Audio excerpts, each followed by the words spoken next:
obviously really old across the front.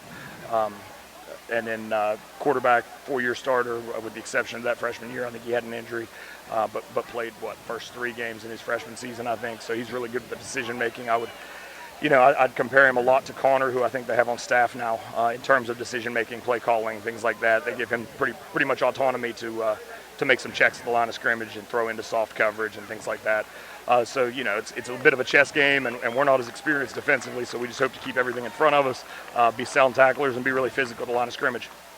That's Darren Hayes, the head coach of the North Marion Huskies, and Ray, he has done well with this North Marion team in recent years. He's put them among the state's best. Yeah, and I think the thing that they do a very good job, as a staff is taking a look at the talent that they have and trying to maximize what they do well. And you heard them just say there, just in the comments, but just that we just heard, is that they want to keep the ball in front of them. They don't want to get beat deep. Try to play physical up front, lean on their offensive defensive lines, and I think that's going to be kind of the formula for them tonight. Because it is going to be a big challenge with this Polar Bear football team. And there's been a lot of talk. Obviously, this game has been circled for a lot of reasons, for a lot of people, because of 2 North Marion football players who transferred to Fairmont Senior and happen to be 2 of their best players in Jeff Calger and Brock Martin. They are Polar Bears now, and both have gotten off to very good starts, but I thought it might be good to check in with them just to see what their thoughts are. So I brought both of them together. Brock Martin and Jeff Calger. Started out with Martin and asking him exactly what his frame of mind is going into this game. It came pretty natural, actually. Whenever I switched over, I played baseball with all my buddies. They pretty much all play football too, so it's pretty easy to transfer over. And then whenever I got over here, we went every week and we're running routes and stuff like that. So it was a good adaptation to learn the playbook and stuff like that. And Jeff, with you, things have gone pretty well with you on the football field, so that's got to make it a little bit easier, doesn't it? It sure does. I mean, a lot of the boys in the locker room, I mean, they're easy to get along with, easy to talk to, and North's only 20 minutes away from Fairmont, so a lot of the boys I've already known and talked to and met before, so it was really easy to get along with them. As you get set for this game against the Huskies, your former team, what's going through your mind?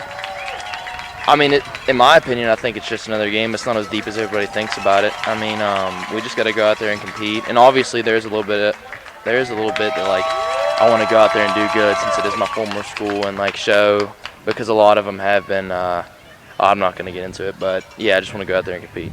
And Brock, with you, what are the emotions like for you as you get set to step foot on a field where you made a name for yourself? The emotions are kind of settled now. We're just looking to go out there and start hot, like we have been the last few weeks. It's been the goal since week 1 when we didn't start too hot against Lewis County, but since then we're looking to start hot and finish strong. So yeah, that's it. Brock Martin and Jeff Calger, 2 former Huskies, now Polar Bears, and not just on the Fairmont team, but playing key roles on both sides of the ball. Calger along the front line on defense, playing tight end on offense. Brock Martin in the secondary, also a quality receiver. So both of these guys, Ray, are looking forward to playing here, but I know it's got to feel a little bit different. Yeah, I mean, it would. I mean, you go against a team that you've been with, and then now you're playing on the other side. If you didn't say there was emotion, I mean, I think you'd be lying. But I think the thing about it is that it's just very important for them to keep the emotion in check. And you can play with emotion, but play under control, and that's the biggest thing that they need to do tonight. We probably should mention the fact that this game came close to not being played here because the stands here at North Marion had some structural issues that actually weren't repaired until yesterday. And so our broadcast spot is not our ordinary spot on the visitor side. We're back on the home side, which is a nicer place to broadcast from. But the stands on both sides have been cleared and have passed the inspection that was necessary for the school to use these stands. But there for a while, there was some question as to whether or not they were going to be able to play games here, and there was the chance that the stands could have been condemned had they not been repaired in time for the start of the season. And the bright side of that for North Marion is it was just coincidental that their first 3 games were already scheduled to be away from home. had it not been that way, they would have had to play those games someplace else. Yeah, and I mean, this is this is a really nice venue to be able to play. So I'm so glad they're getting to play it here tonight because it's special when you have a rivalry game like this and you get to play it at your home field, whenever that turn comes to you. This is a pretty neat place to be. Darren Hayes, as a coach against the Polar Bears, hasn't won a game yet. He is 0-16, but he got as close as you could get in last year's state championship game. The Polar Bears are going to receive to start this game and will run the ball from right to left. North Marion's Brady Anderson is going to kick off, and he'll kick off with the ball teed up in the center of the field at the 40-yard line. Wilson Johnson back deep for the Polar Bears. And here is the kick, and it angles to the far side. It's going to go out of bounds. No, picked up by Navon Jones at the 18, gets to the 20, the 25, and run out of bounds on the far side. And the Polar Bears will have the football in their own territory at the 31-yard line to start this game. Just underway, number 2, Fairmont Senior versus number 5, North Marion. Those ratings, by the way, are all mathematical. So some people might look and see the ratings and think, why is this team here? Well, it's all just arithmetic. First down and 10 for the Polar Bears now, starting out with 3 receivers bunched to the near side as they move from right to left on the far hash marks. One receiver behind the other here on the near side, testing North Marion on 1st and 10 now. Brody White here, the quarterback. And the center, Tristan Ramsey. Single running back behind Whiter. That's Johnson, goes in motion to the sidelines now. And here it is, White here. And here's the double pass. It comes to Martin. Martin throws it downfield for Cowger. He can't quite get to it. Broken up at the 25-yard line by Cyrus Collins of the Huskies. So right off the bat, the 2 former Huskies have an opportunity as Brock Martin throws to Jeff Cowger, and the pass is incomplete. Yeah, they come out in an odd stack, but they're playing 3 deep safeties, and you can see, just like Coach Hayes said, they want to keep everything in front of them, and that's exactly what they looked like they were doing the first play. Okay, we got that first play out of the way now. Cumberledge comes to the near side with Dinger. 2nd and 10 for the Polar Bears now. From the 31, here is White here on a design keep. Up the middle, gets to the 40. He's at the 45, the 50, and down the sidelines. Inside the 30, the 20, the 10, the 5. He's into the end zone. It's a Polar Bear touchdown. It's a 69-yard TD run for Polar Bear quarterback Brody White here. And Fairmont strikes first. Yeah, Jeff, great call by Coach Sampson. They gave it a 6-man box again, 3 safeties back, odd stack. And so just hat on a hat, but light box, 6 men in the box, and great job by that Polar Bear offensive line. So White here on a 69-yard touchdown run, and the Polar Bears now will go for the 2-point conversion, and they break out of the formation, the muddle huddle formation. They have the line to the left and the skill players right in the center of the field. Snap comes to White here. He passes to the near side, and the pass is dropped by Navon Jones, incomplete, and that was ugly. Conversion fails with 11:35 to go in the first quarter from Roy Michael Field. It's Fairmont Senior 6, North Marion nothing on 93.1 WFGM. Hi, my name's Zach Frazier, and I'm from Fairmont, West Virginia. And when I'm back at home in Fairmont, you'll find me at my local Parmar store. We had that gold and blue pride at Parmar. There are literally hundreds of Parmar stores in West Virginia, Kentucky, Ohio, and Pennsylvania, and even more on the way. Download the Parmar app to save even more. And whether it's food, gas, groceries, or whatever, we have you covered at Parmar. West Virginia proud and ready to serve you. If there's not a Parmar store near you now, there will be soon. For you, schedule a tour of Harmony at White Oaks in Bridgeport today. Now, Polar Bear football on 93.1 WFGM, brought to you by your local Parmar store. Here's the voice of the Polar Bears, Jeff Carpenter. Brody Whitehair runs for his 2nd touchdown of the season and the 15th of his career, and the Polar Bears have a 6-0 lead. Mullet and Poindexter are back deep for the Huskies. And here is Special's end-over-end kick, high but short, picked up at the 12-yard line, dropped there by Poindexter, and he falls on it at about the 15-yard line.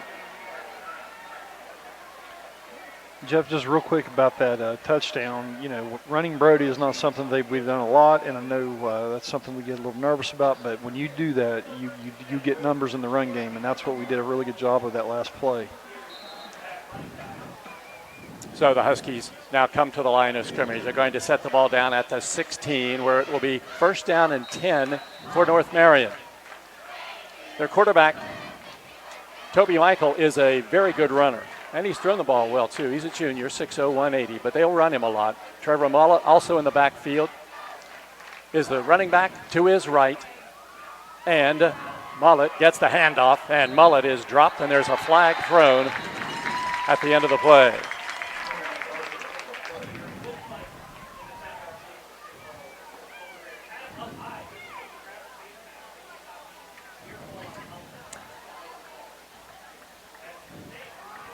Penalty coming up at the end of the play. It's going to be against Fairmont Senior. It's going to be a personal foul, most likely face mask.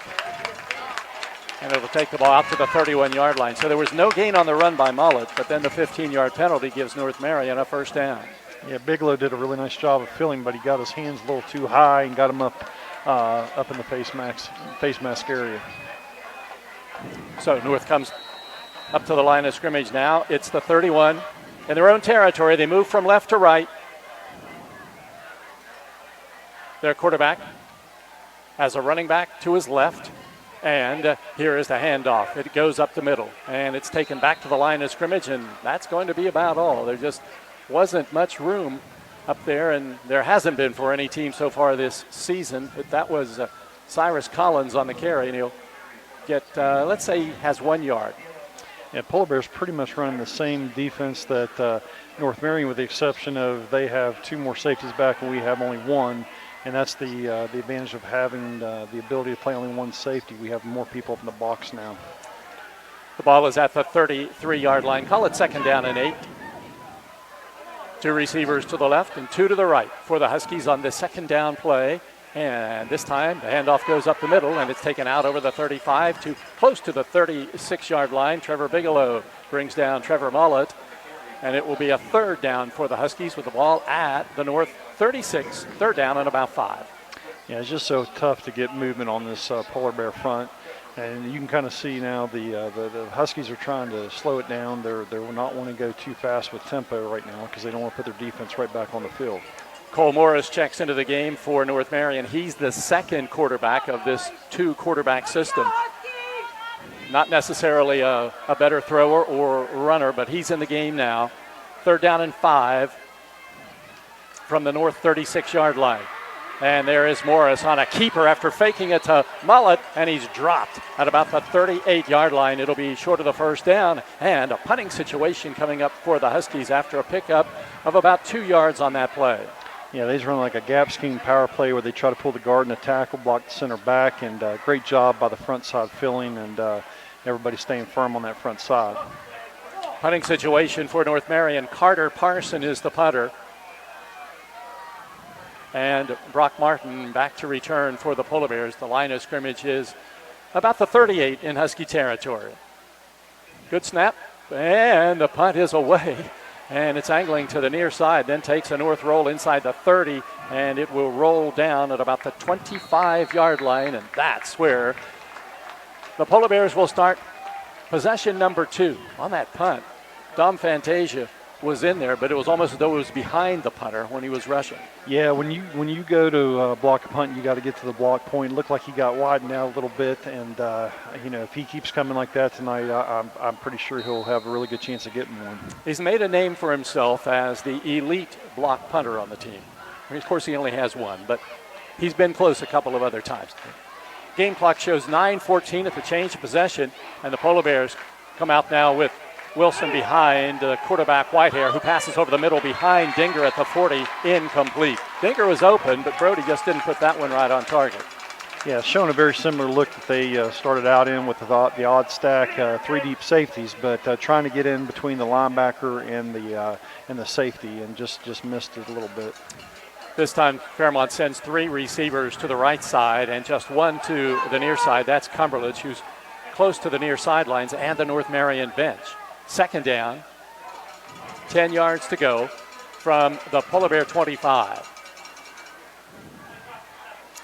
Whitehair in the pistol, Wilson behind him, passes to the far side, Dinger catches it at the 20, gets up to the 25, breaks the tackle, gets to the 30, then is hit hard at the 34-yard line, and he'll go down short of the first down.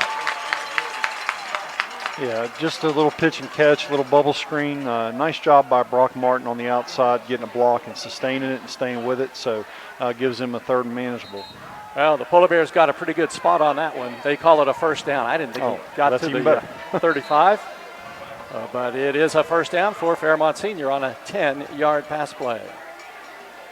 Ball's at the 35, moving from right to left. First down and 10 for the Polar Bears. And Whitehair gives it to Wilson up the middle. That's to the 40, the 45, over the 50, down to the 49-yard line. Grabbed and brought down there by Toby Michael. And the Polar Bears get another first down. Yeah, first time they showed some blitz pressure. They brought B-gap pressure, and nice job by Deshaun Floyd picking that up and staying firm on that run play. So Wilson gets the first down. The Polar Bears in North Marion territory now. At the Husky 49, Whitehair back to pass, lots of time, sends it to the near side for Cumberledge, but he overthrows him incomplete, and it will bring up a 2nd and 10. Yeah, they only rushed 3, drop 8, so again, not a lot of windows, but just have to be patient when you get that look. There will be some open spots in the zone, but they're only bringing 3. So now 2nd down, 10 for the Polar Bears at the Husky 49. Dinger and Cumberledge are wideouts to the near side. Brock Martin goes wide right, and Wilson shifts down alongside Whitehair on this 2nd down play. Whitehair gives it to Wilson. Wilson with a good move, gets inside the 45, the 40, the 35, the 30, and down to about the 25-yard line. Another nice run by Chris Wilson. Well-executed play, loved it. It was a stretch play. Everybody working together in tandem to get to their landmarks, and just great job by that offensive line. 23-yard run for Wilson, another Polar Bear first down. Fairmont leads it 6-0. 7:45. Wilson behind Whitehair. Brody back to pass. Looks downfield, getting some outside pressure now. Runs to the far side of the field. Flags are down. He cuts inside at the 20, comes to the near side at the 15. He's at the 10. The 5 will go into the end zone, but a flag was thrown in an area of holding. Brought some late pressure with Holden coming very at the last second, and looks like it might be a holding call, but I didn't really see how that was holding. You are my holding expert. I had that big holding call in the Mountaineer game on Saturday against Pitt. First person I texted was Ray Frazier. And I tell you what, I guess I have the ability to say what my opinion is, and it was not holding. It's not holding. My opinion, I'll stand with it. The only problem with your opinion was it came way too late. Yeah. So the penalty will take the ball back to the 36-yard line. The penalty assessed from the spot of the foul. So that's actually a 15-yard flag against the Polar Bears, and it'll be first down for the Polar Bears back at the 36. Here is Whitehair on a keeper up the middle, and he'll get about 5 yards back to the 31-yard line, and it'll be 2nd down and long, 2nd down and about 20. Yeah, that's a perfect example of, not a super long game, but a 5-yard gain is solid. It is a positive play, and there's nothing wrong with that. Obviously, we're still in a long down and distance because of the penalty, but 5-yard gains, there's nothing wrong with that. 2nd down and 15 for the Polar Bears now. Line of scrimmage comes back to the 31. Cumberledge to the near side. Martin to the right. Navon Jones in the slot to the right. And a handoff and a fumble. Wilson couldn't hang on to the ball from Whitehair, and North Marion has recovered the fumble. That is Carter Parson who comes down with it, and the Huskies have the Polar Bear turnover and have the football with 6:41 on the first quarter clock.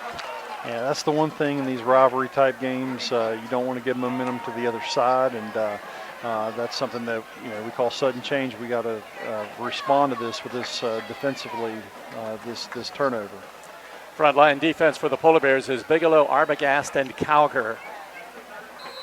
Canfield and Hunter Bigelow inside linebackers. Chris Wilson and Dom Fantasia on the outside. For North Marion now, it's first down and 10 from its own 32-yard line. Quarterback. Michael, back to pass. Right over the middle. The pass is caught behind the line of scrimmage, and immediate pressure is applied and a Polar Bear tackle. Trevor Bigelow there. The pass was complete to Landon Stemple. Yeah, we run zero coverage. We bring everybody up and nobody deep in the middle of the field, and daring North Marion to throw the football, and just a great job getting after it with the pressure. So they'll lose 4 yards on the play, and it will be second down and 14.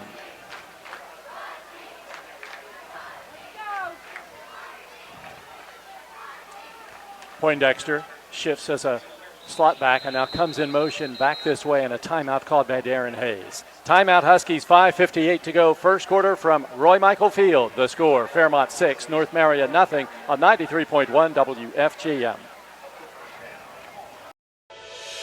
Hi, this is Meredith Mayer from Fairmont, West Virginia, and when I'm back home, you can find me at my local Parmar store. We have that thundering herd pride at your local Parmar stores. We are over 200 stores strong and growing. Download the Parmar app for even more savings and sign up for the Parmar Rewards Card. Whether it's food, gas, or groceries, we have you covered. We are Marshall, and we are Parmar stores. If there's not a Parmar store near you now, there will be soon. Here at the Cracker Barrel.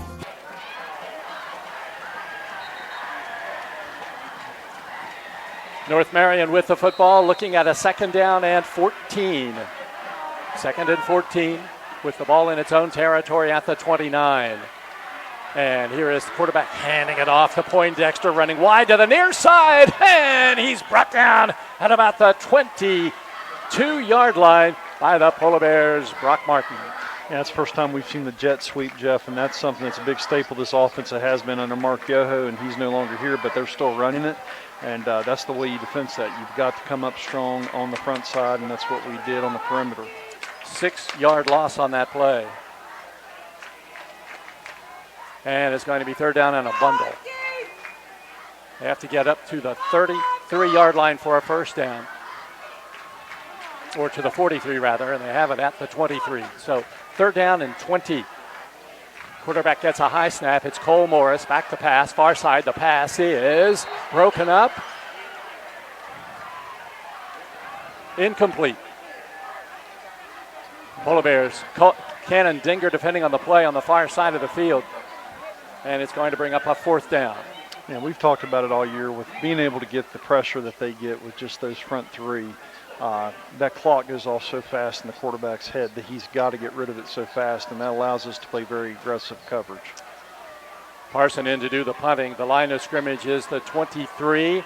Brock Martin stands at his 45. Good snap. Punts away. Short.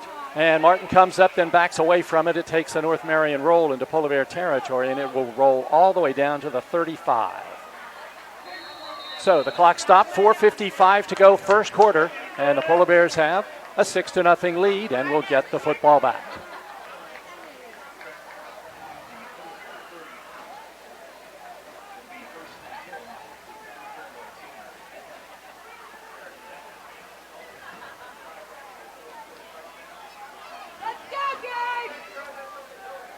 Polar Bears, front line, Powers Dawson, Deshaun Floyd, Tristan Ramsey, Caleb Arbogast, and Trevor Bigelow. Those guys have been the guys since the season started. No changes along the offensive line. Three receivers to the right side. Brody Whitehair, first and 10, gives it up the middle to Johnson. He breaks free at the 35, the 40, the 45, the 50. Tackled at the 47-yard line And it was a touchdown-saving tackle by Cyrus Collins of the Huskies. I tell you, Jeff, this Polar Bear offensive line, I've been watching them really close tonight, and they are doing an excellent job as far as working together, coming off together on the stretch zone play. It's been really, really good so far. Damani Johnson with his first carry of the night gets 16 yards, and it's first down and 10 for the Polar Bears. 3 receivers to the right, Cowger tight end to the left. Whitehair out of the pistol formation. Passes to the far side, and it is caught by Martin at the line of scrimmage. Breaks to the outside at the 40. He's down to the 35. He's at the 30, the 25, and then run out of bounds inside the 20-yard line. A big play for the Polar Bears. It's going to take the ball down to the 16. That'll be a 23-yard pass play. Yeah, again, like call Jeff, with the way they're playing us in coverage, and they're playing very soft coverage, not letting anything get deep. The short pass game is there. Fairmont quickly back to the line of scrimmage now. Ball at the 16-yard line.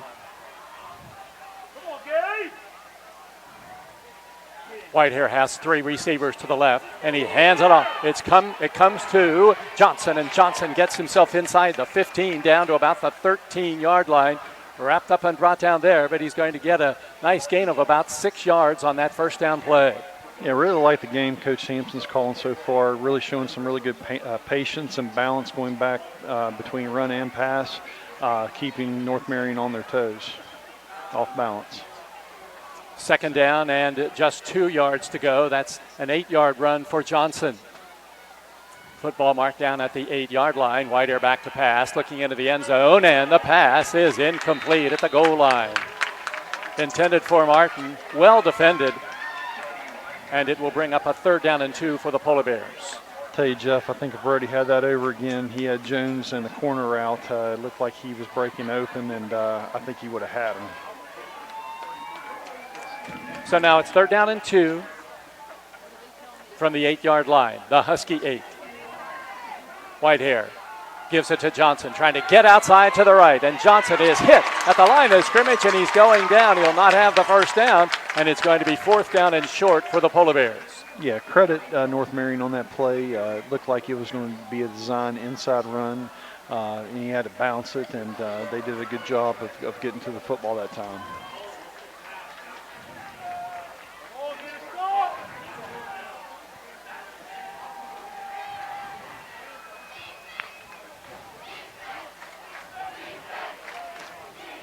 So it's 4th down, 2 yards to go for the Polar Bears. Hand off to Johnson. Johnson up the middle inside the 5 and into the end zone. Hits up, Polar Bear touchdown.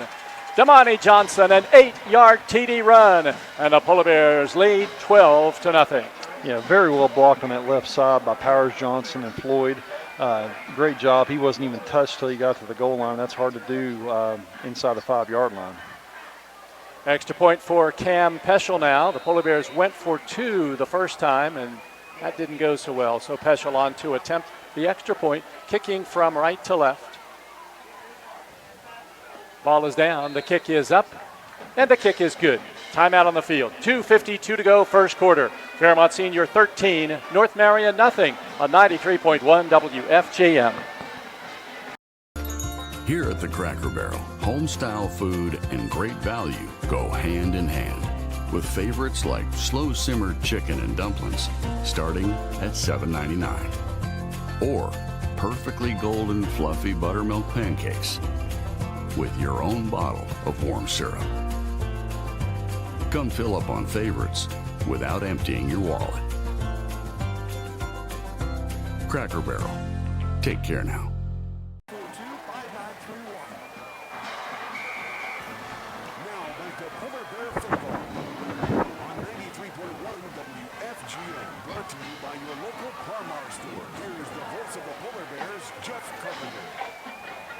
Fairmont Senior off to a good start here at Roy Michael Field, leading the Huskies 13-0. A turnover in Husky territory thwarted another scoring opportunity for the Polar Bears here in this first quarter. Peschel ready to kick off from right to left. Kicks it off to the far side of the field, and it is caught by Mullet at the 14, gets up to the 15, the 20, the 25, and up close to the 30-yard line. That'll be North Marion's starting point with 2:46 to go on the first quarter clock. Yeah, this is an important drive for the Polar Bear defense. They want to keep the momentum going, and you know, in these type of games, you want to go ahead and get up as fast as you can, and especially in these rivalry games. So this is an important possession.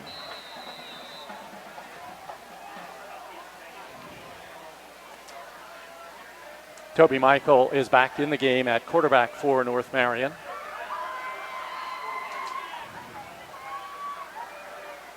The line of scrimmage is the 30. And the quarterback on a design run gets up the middle and gets a yard, and that'll be about all. The Polar Bears covered that one up pretty quickly.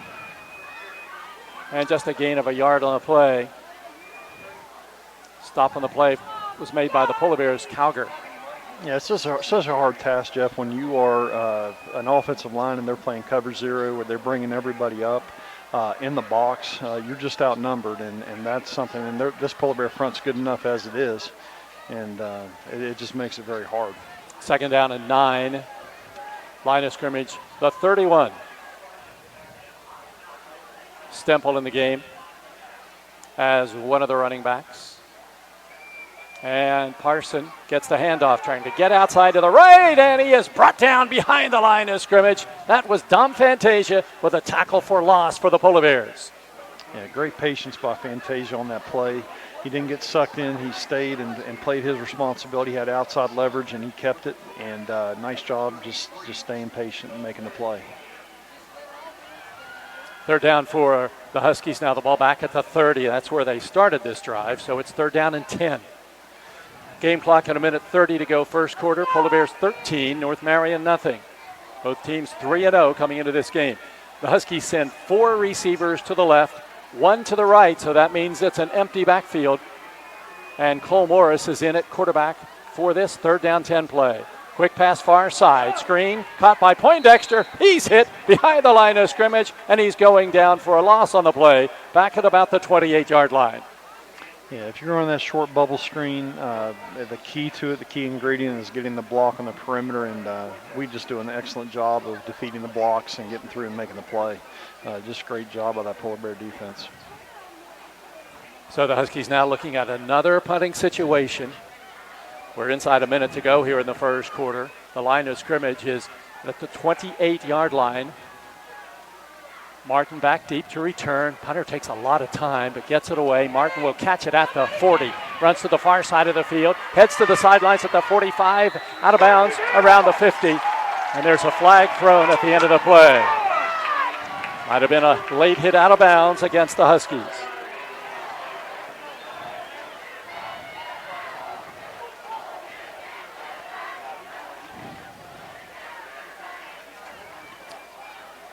Martin took that punt at the 40. Got down to the 45 in Husky territory, and there's going to be a personal foul penalty assessed to the Huskies, and it'll take it down to the 30. Yeah, and this is a good example of letting the officials do their job and play in between the plays, play between the whistles. This is not a time to make any play that we don't need to make here. First down 10 for the Polar Bears from the 30-yard line. 2 running backs on either side of Whitehair, Fantasia and Wilson. First time this season I remember Dom being in the backfield. First down and 10. Wilson gets the handoff off the right side. He's at the 30, he's at the 25, down the sidelines at the 20, the 15, the 10, and then run out of bounds on the far side of the field. Flag thrown on the play, back at about the 20-yard line. That was at the first down marker. And it looked like Parson hit the A-gap pretty hard, and I don't know if we might have got a holding call here. Holding is the call against the Polar Bears. The assessed from the 21. So Wilson gets 9 yards on the carry before the penalty is assessed. So it should be first down about 11 or 12. Ball comes back to the 32. First down 12 for the Polar Bears now after that 10-yard holding penalty. Fairmont moves from right to left. 20 seconds to go, first quarter. Bears lead 13-0. Running back to the left and right of Whitehair, and bad snap. Whitehair has to go back to get it, and now the officials stop the play. There's a flag, false start called against the Polar Bears on the near side. The penalty marker down. So that's one time when you're glad to get a false start penalty. Because when Whitehair picked that ball up, he was back at the 50. The penalty's going to take the ball back to the 37, so a lot better. Yeah, we just need to settle down here, Jeff, and just get some of this back on this play, not have to get it all back at one time. First down, ball at the North 37. Polar Bears have to take it to the 20 for a first down. So it's 1st and 17. Fantasia and Wilson in the backfield. Whitehair's in the middle. Now they shift out of that formation and put Whitehair up in the pistol in front of Wilson. Fantasia to his right, and Wilson gets the handoff. Tries to get outside to the right, and he does. He gets inside the 35, the 30, down to the 25, and then is hit along the sidelines. Nice gain for Chris Wilson. See where they mark it down. It's going to be at the 24, 13-yard gain. Yeah, just a great job by Wilson. Looked like Michael had a chance to have him for minimal gain, but did a nice job breaking the tackle of Michael. 9 seconds left, first quarter. Polar Bears 13, North Marion nothing. The ball at the Husky 24, 2nd and 4 for the Polar Bears. Navon Jones and Brock Martin, receivers to the right. Dinger and Cumberledge to the left. Whitehair to pass, looking over the middle. The pass is caught by Martin. It's a Polar Bear touchdown. Brock Martin catches the 24-yard touchdown pass, and the Polar Bears take the lead now 19-0. Yeah, on one hand, North Marion was thinking rush 3, drop 8, try to make the windows very short, but when Martin gets behind the coverage and still splits the seam, it's just very hard, especially when he high points the ball. Just a great job. Peschel to attempt the extra point. 21 for 21 this season, and his kick is up, and his kick is good. And there's timeout on the field. 3.7 to go in the first quarter from Roy Michael Field. It's Fairmont Senior 20, North Marion nothing on 93.1 WFGM.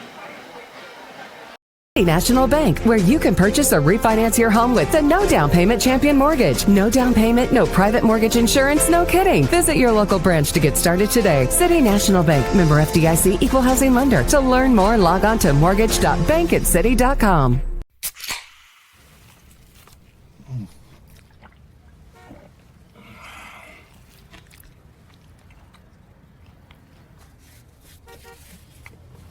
Sandwiches, better with Pepsi.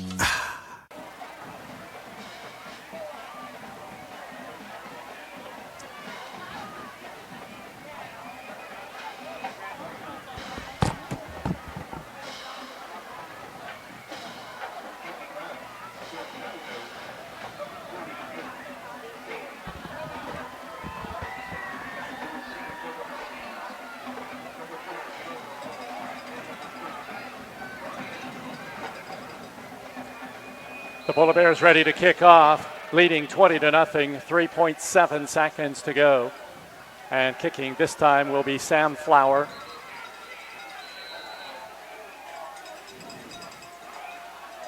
He'll approach the ball from right to left, and here is his kick. It's a little squib kick that is fallen on, and it's loose again at the 30-yard line. Polar Bears all say they've got it. Let's see what the officials say.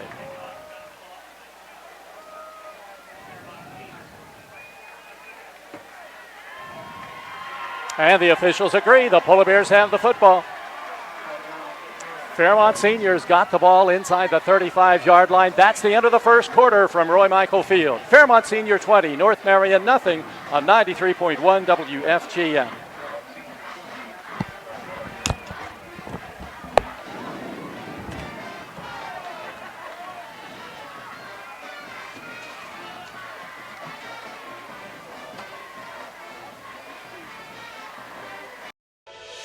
Hi, my name's Zach Frazier and I'm from Fairmont, West Virginia. And when I'm back at home in Fairmont, you'll find me at my local Parmar store. We had that Golden Boot pride at Parmar. There are literally hundreds of Parmar stores in West Virginia, Kentucky, Ohio, and Pennsylvania, and even more on the way. Download the Parmar app to save even more. And whether it's food, gas, groceries, or whatever, we have you covered at Parmar. West Virginia proud and ready to serve you. If there's not a Parmar store near you now, there will be soon.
Second down play for the Polar Bears now. Second down, 8 yards to go. 11:26 on the clock. The Polar Bears with a 20-0 lead over the Huskies and have the football in North Marion territory. Second down, 8 yards to go. Here is Logan Canfield running at quarterback. Takes the ball inside the 25, down to the 20, and run out of bounds near the 10-yard line. Canfield, who played quarterback in the preseason when Whitehair was injured, took that out of the Wildcat and ran down the sidelines for a nice gain. Yeah, just really like how this Polar Bear offensive line, I really like how they're playing tonight. They're making a lot of improvement over these first 3 games, and it's showing.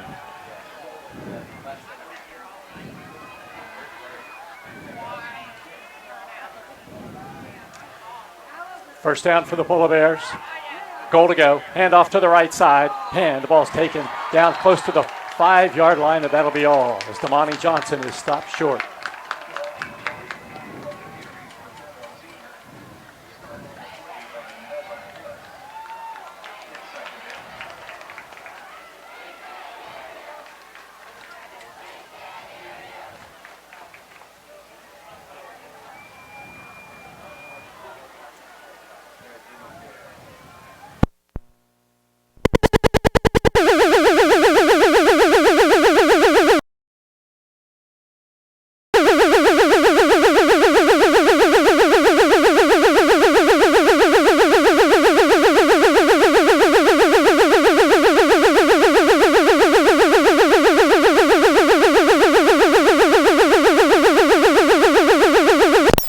On that play, just getting behind his pads and getting his pad level down. You got to do that on the goal line, and he did. And that was really well done.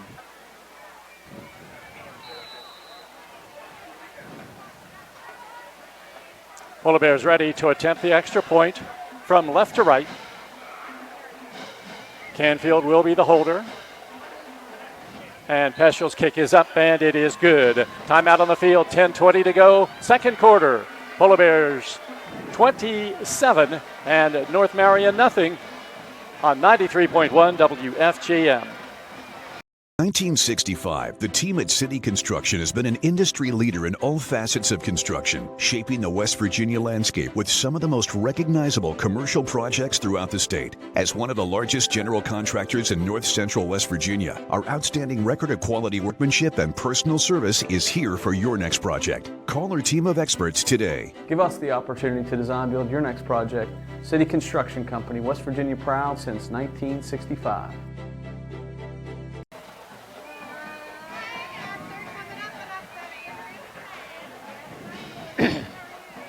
Jonah, I'm reconnected. Can you hear me?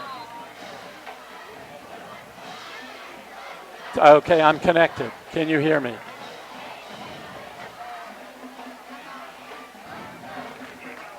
Are you there? Okay. All right. Let me see if I can make it any better. That's the best I can do. Is it still bad?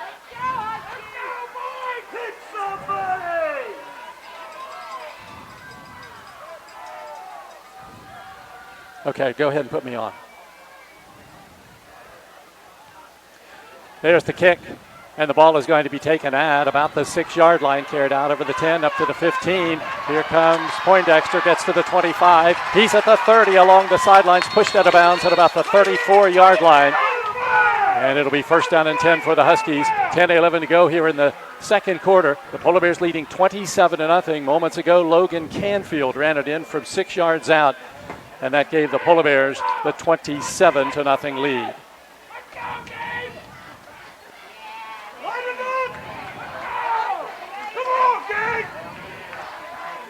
So the Huskies now with the football. 10-11 to go in the second quarter. Polar Bears starting quickly with a 4-touchdown lead. And there's the handoff coming to Mollett. Mollett hit at the line of scrimmage. Then he sees a little opening and surges forward up to the 37. He'll get 2 yards on the play. Yeah, it looked like he was bottled up, but nice job of keeping his feet moving, and he was still able to get a positive gain.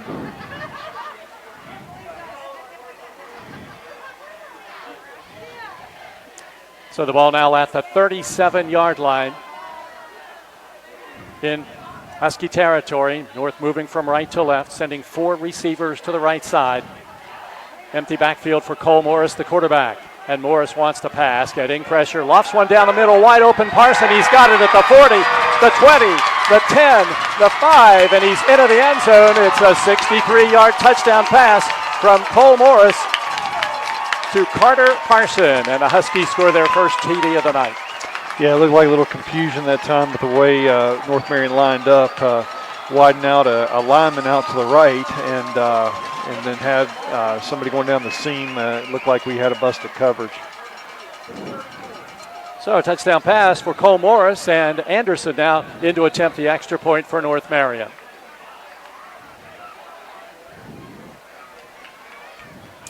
Ball down, the kick is up, and the kick is no good, wide to the right. Timeout on the field, 9:25 left until halftime. It's the Polar Bears 27, North Marion 6 on 93.1 WFGM. Here at the Cracker Barrel, home-style food and great value go hand in hand, with favorites like slow-simmered chicken and dumplings starting at $7.99, or perfectly golden fluffy buttermilk pancakes with your own bottle of warm syrup. Come fill up on favorites without emptying your wallet. Cracker Barrel. Take care now. Store near you now, so it will be soon. Now back to Polar Bear football on 93.1 WFGM, brought to you by your local Parmar store. Here's the voice of the Polar Bears, Jeff Carpenter. Clock shows 9:25 left in the first half. North Marion has just scored to cut into that Polar Bear lead. It's now 27-6. Fairmont on top. And the Huskies ready to kick the ball off. Anderson is the kicker. Yvonne Jones and Damani Johnson back. And Johnson catches the roller at the 15. He gets up to the 20, the 25, the 30, and then dives up to about the 33-yard line. And that's where the Polar Bears will go now. First down and 10. 9:21 on the stop clock. Fairmont 27, North Marion 6.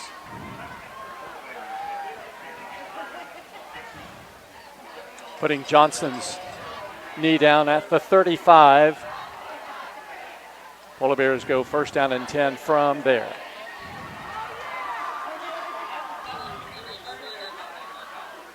Time at the line of scrimmage.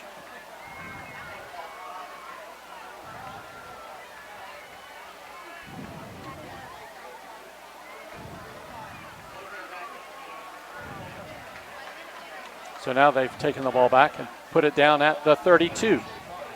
So at the 32, that's where the Polar Bears have it. First and 10, leading North 27-6.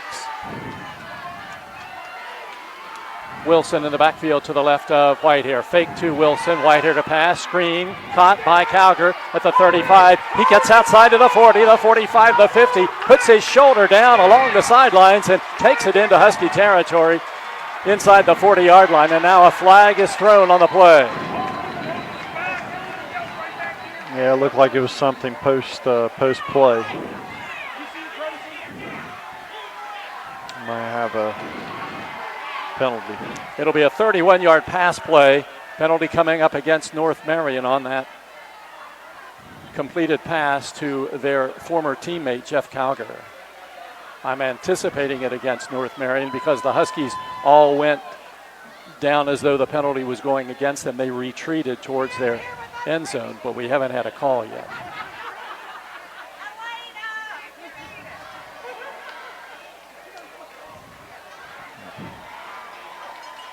It is a personal foul. Yeah, that was just a great call by Coach Sampson again, to set the screen up to Calger. They caught them trying to bring pressure on the same side, and just a great call. So it's 1st and 10 Polar Bears now. The football at the 22-yard line in Husky territory, moving from left to right. Dinger comes in motion from left to right. And there is Wilson getting the handoff off the left side, following his blockers, and he takes it inside the 20 to about the 18-yard line. He'll get about 4 yards on the play, and it'll bring up a 2nd down. There's a flag. It looks as though there's a flag back at about the 26, thrown along the near sidelines.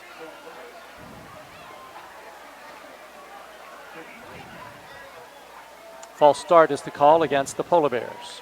So they'll run that play again.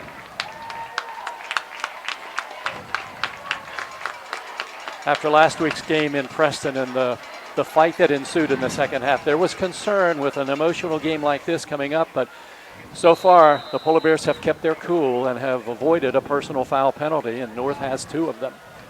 It's been very workmanlike so far.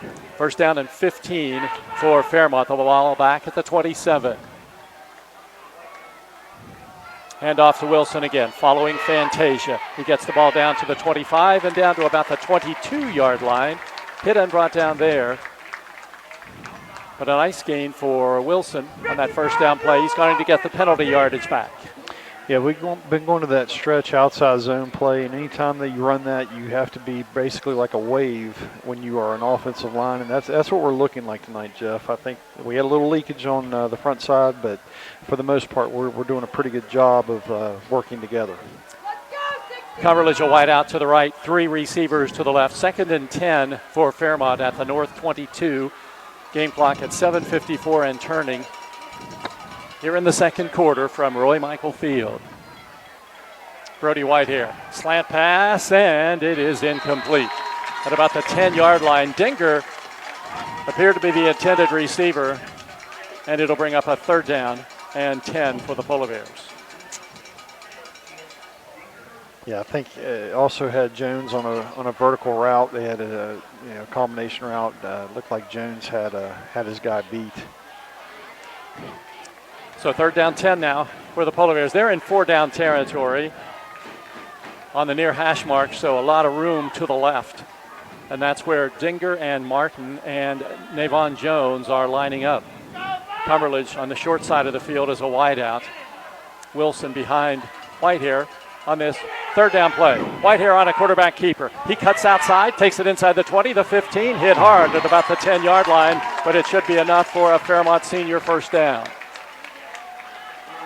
Yeah, Brody took a shot that time, but again, making plays with his legs. Another Polar Bear 1st down. Brody Whitehair has rushed for 80 yards tonight. 1st down 10 Polar Bears leading North Marion 27-6. 7 minutes and 20 seconds left on the clock here until halftime.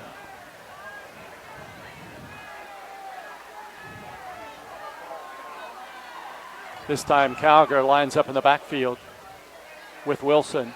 And Whitehair gives it to Wilson, wide to the left side, inside the 15, down to the 10, down to the 5, stretches out into the end zone, hits up, Polar Bear touchdown. It's an 11-yard touchdown run for Chris Wilson, and the Polar Bears score again and lead it 33-6. Yeah, they just run just a straight isolation play, and it's just basically a hat on a hat, man versus man, and great job by that Polar Bear offensive line. I've really been impressed with them. They are not a finished product, but they are definitely getting better week to week. Extra point will go from left to right. And Peschel's kick is up, and it is good. Timeout on the field, 7:01 to go, first half. The Polar Bears 33, North Marion 6 on 93.1 WFGM. Hi, my name's Zach Frazier, and I'm from Fairmont, West Virginia. And when I'm back at home in Fairmont, you'll find me at my local Parmar store. We had that Golden Boot pride at Parmar. There are literally hundreds of Parmar stores in West Virginia, Kentucky, Ohio, and Pennsylvania, and even more on the way. Download the Parmar app to save even more. And whether it's food, gas, groceries, or whatever, we have you covered at Parmar. West Virginia proud and ready to serve you. If there's not a Parmar store near you now, there will be soon. Or call 363-9200. Now back to Polar Bear football on 93.1 WFGM, brought to you by your local Parmar store. Here's the voice of the Polar Bears, Jeff Carpenter. The Polar Bears with a big first half lead now, kicking off to the Huskies. Peschel will do the kicking. Poindexter and Mullet back deep, standing side by side at about the 5.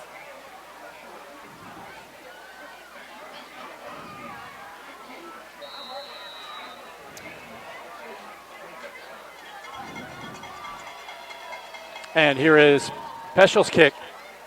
High, end over end, short, caught at the 12-yard line by Poindexter. Gets out of the 15, the 20, and over the 25, and a nice diving tackle made by the Polar Bears. Parker Bigelow stopping what could have been a really big North Marion kickoff return.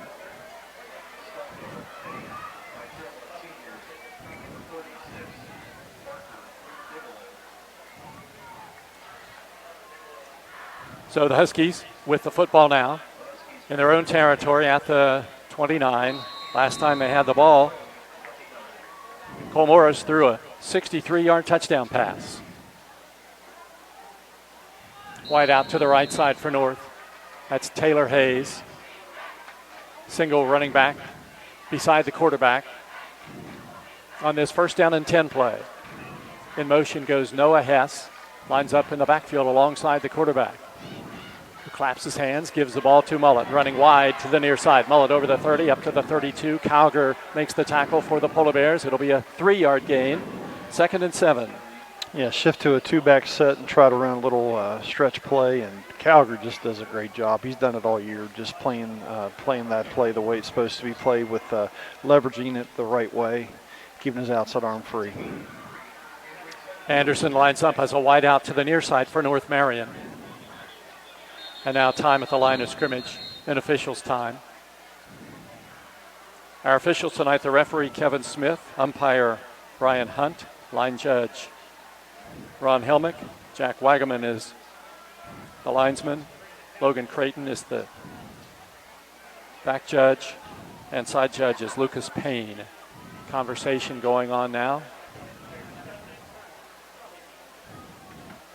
Yeah, and this is a big challenge for this crew tonight, and I think thus far they've really done a good job of trying to keep everything. Of course, it's going to be very competitive, very heated, but doing a really good job of staying in control of the game.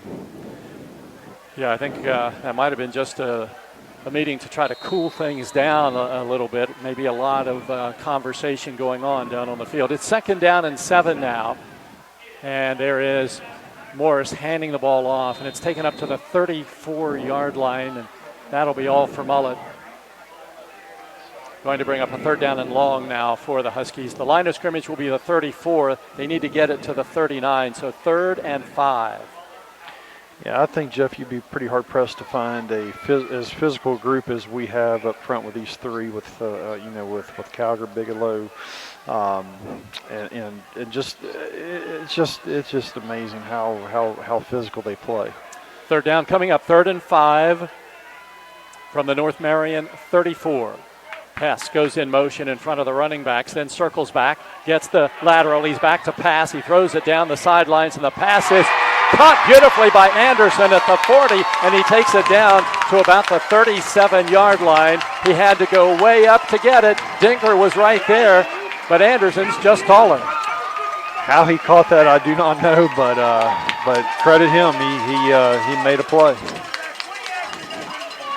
29-yard pass play. And North Marion has a first down and renewed life. The ball at the Fairmont Senior 37. That was a really nice catch by Anderson. Heavy traffic, a lot of pressure from Dinger, but he managed to reach up, pull it down at its highest point. Empty backfield now for the Huskies. They bring in a player late. Now they have to call a timeout. Timeout, North Marion. 5:01 to go, second quarter. It's Fairmont Senior 34, North Marion 6 on 93.1 WFGM. 1965, the team at City Construction has been an industry leader in all facets of construction, shaping the West Virginia landscape with some of the most recognizable commercial projects throughout the state. As one of the largest general contractors in north central West Virginia, our outstanding record of quality workmanship and personal service is here for your next project. Call our team of experts today. Give us the opportunity to design build your next project. City Construction Company, West Virginia proud since 1965. Requirements may apply. Federally insured by the NCUA. Now back to Polar Bear football on 93.1 WFGM, brought to you by your local Parmar store. Here's the voice of the Polar Bears, Jeff Carpenter. The Polar Bears lead the Huskies. It's 34-6. North has the ball. 5 minutes, 1 second to go in the first half. But the Huskies have it at the Fairmont 37. They send 3 receivers to the left, or to the right, 1 to the left. Toby Michael at quarterback, design keep, runs it right up the middle, and he sees a nice hole, and before Cannon Dinger brings him down, he takes it to the 31. So it will be a 6-yard gain for the quarterback, Toby Michael. Yeah, Michael got a nice block from Rogers on Bigelow that time, Hunter Bigelow, and the back was able to cut off that block. It's Bigelow, Arbogast, and Calger along the front line for the Polar Bears. And North Marion goes second down and 4. The ball at the Polar Bear 31. Morris back in at quarterback. Mullet to his right.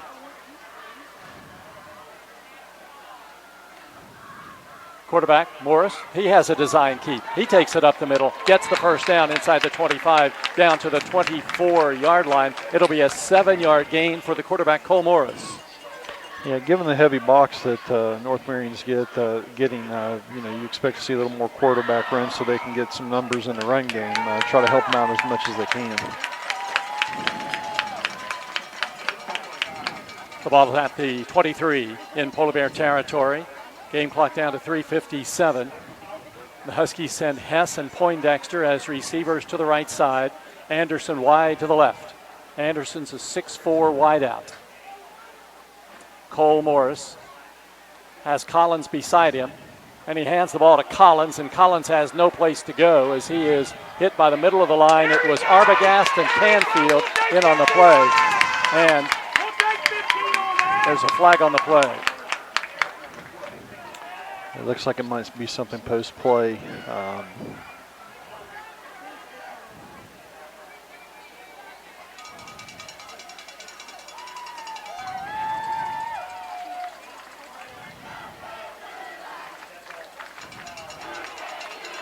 Personal foul penalty called against Fairmont Senior, and it's a North Marion first down.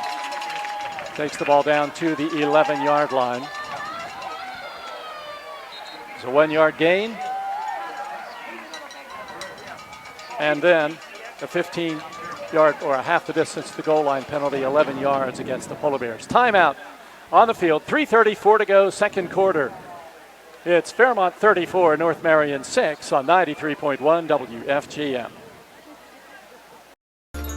Here at the Cracker Barrel, home-style food and great value go hand in hand, with favorites like slow-simmered chicken and dumplings starting at $7.99, or perfectly golden fluffy buttermilk pancakes with your own bottle of warm syrup. Come fill up on favorites without emptying your wallet. Cracker Barrel. Take care now.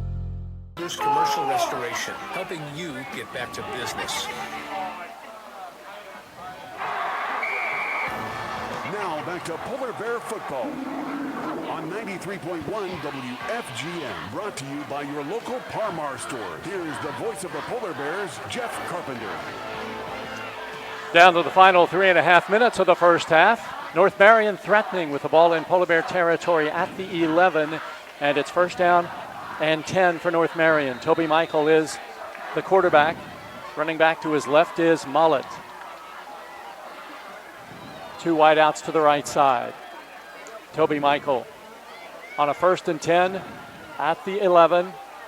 And Michael on a keeper. Fantasia's got him as he takes the ball back to the 12-yard line. He's going to lose maybe 1 yard on the play. Yeah, this Polar Bear defense is such a good defense in the red zone. They're tough enough as it is, but when you couple that with being a short window of space, it makes it very hard on the offense. It almost like the field becomes an extra defender. Ball comes back now to the 12-yard line, a 1 yard loss, so it's 2nd down and 11. And Morris back in at quarterback. It's almost as though they changed quarterbacks on every play. Mullet to the right of Morris. In motion goes Poindexter. Forced to pass, sends it out to Poindexter at the 11, and he is hit by Damani Johnson and driven to the turf at about the line of scrimmage. Yeah, kind of reminds you of the old days of the Florida Gators with Steve Spurrier. I think it was Doug Johnson and Jesse Palmer. They used to do that, alternate every other play. Well, they did gain a yard on that play, so it's going to be 3rd down and about 10 yards to go.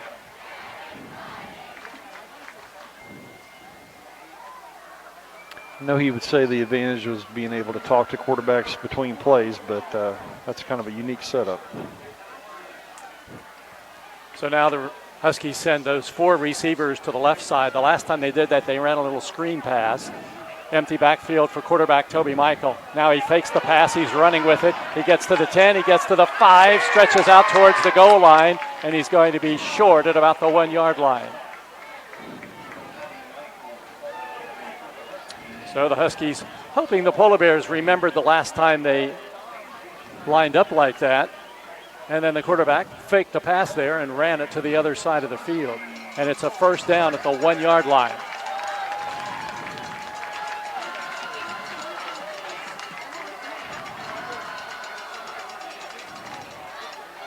So the Huskies now have 4 downs to get 1 yard and get it in the end zone. Game clock down to 1:35 to go. Cole Morris into the game now at quarterback. Empty backfield. Now, Cyrus Collins joins him in the backfield. And Morris on a keeper. Runs off the right side, breaks free, takes it down to the goal line. And it's going to be close, and it is a North Marion touchdown. So Cole Morris ran to the right side, appeared to be stopped, but then broke free towards the inside and got it across the goal line for North Marion's 2nd touchdown of the night. Yeah, credit North Marion. That was a pretty good answer, a pretty good drive.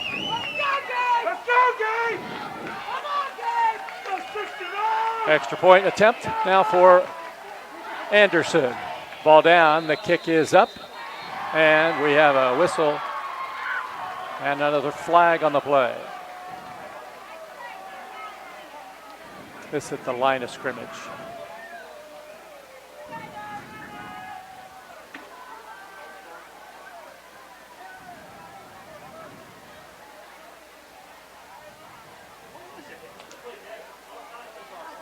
Offsides is the penalty against Fairmont Senior.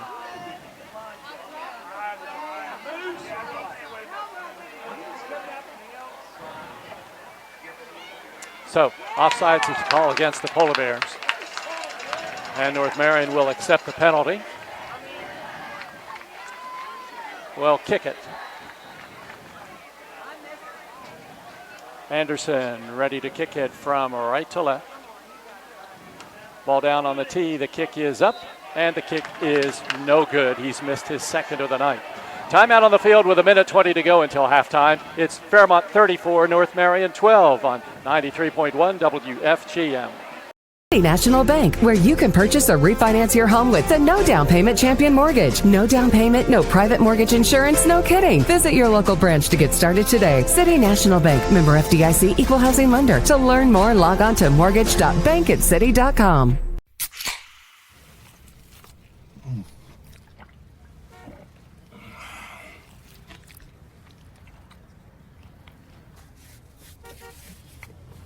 Sandwiches, better with Pepsi. Of Harmony at White Oaks in Bridgeport today. Now back to Polar Bear football on 93.1 WFGM, brought to you by your local Parmar store. Here's the voice of the Polar Bears, Jeff Carpenter. Just a little over a minute to go in the first half, and North Marion ready to kick off to the Polar Bears after scoring its second touchdown of the night. Anderson will kick. High end over end kick, and it's going to be taken at the 14-yard line. And that's Johnson gets out over the 20, up close to the 30-yard line, brought down there. And with a minute 15 to go, the Polar Bears have one more shot. See if they can get the ball in the end zone. Yeah, minute 15, Jeff. That's an eternity for the for this Polar Bear offense. Ball marked at the 30-yard line. And the Polar Bears are on the far hash marks, moving from left to right. 3 receivers to the near side. Canfield is one of them. Jones and Cumberledge are the others. Whitehair to pass. Little screen pass caught by Dinger out over the middle. He gets to the 35. He's up to the 40, the 45. Run out of bounds near midfield on the far side of the field. Yeah, great call again by Coach Sampson. Just really soft coverage and just came with the screen underneath. Little wide receiver screen, tunnel screen. So it'll be an 18-yard pass play. Brody's over 100 yards passing tonight. And Fairmont now with the ball out of bounds, stop clock. It's going to be first down. North Marion jumps off sides at the line of scrimmage.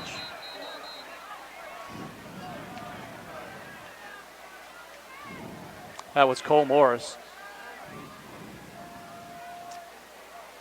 who jumped, and it'll be a 5-yard penalty. Take the ball into Husky territory at the 47.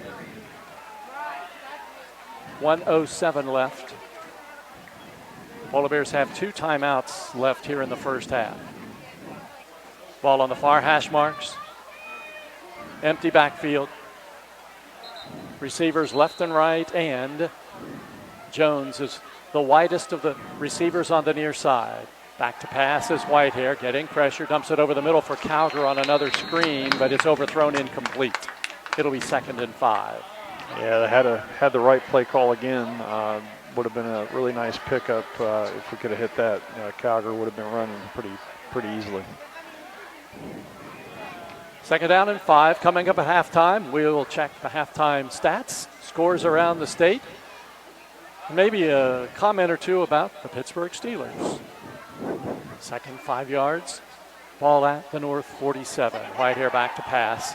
Lots of time. Now lofts one downfield for Navon Jones, and it's broken up at about the goal line. Pretty well covered on that play, and Whitehair's pass falls incomplete, so it's 3rd and 5. Yeah, still have plenty of time. Just don't have to get it all in one shot, but we just need to make sure we get the first down here. The Huskies have a player shaken up down at the end of that play, and it looks like it's one of those cramps where you didn't confirm that we would or we would not have some Steeler inside information at halftime. I don't know how much inside, but we'll have information. We'll have information. Okay. Yeah. I don't want to put too much pressure on you for all the inside stuff. We're going to wait until the season progresses a little more. Okay. Brady Anderson, who is the injured player, he's also the one that caught that big pass for the Huskies going up with Cannon Dinger. And the good thing for Anderson he had going for him was his 6'4" frame against the 5'10" Cannon Dinger, and he used every inch he needed to bring that ball down and gave North Marion a very big first down. Yeah, Jeff, this Polar Bear team tonight, I mean, I know we've had a little bit up and down in this first half, but for the most part, I think it's been a pretty workmanlike effort tonight.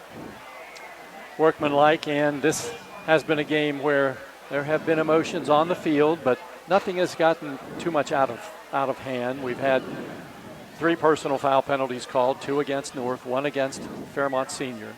But none has been a real blatant personal foul, I don't think. No, so far. and like we said, credit to the officials. Each time we've had one, they've stepped in, they've made sure they've maintained control, and you got to give them credit too. And that was one thing that was stressed to Fairmont's football team yesterday, especially after the last game and with an ejection. People are going to look at you a little differently, so you got to rise above it. And I should mention, too, that last week we had 2 ejections. Taryn Boda was ejected and Lava Kakini, but after the SSAC reviewed the tape, his ejection was overruled. So Lava is able to play tonight where Boda is not.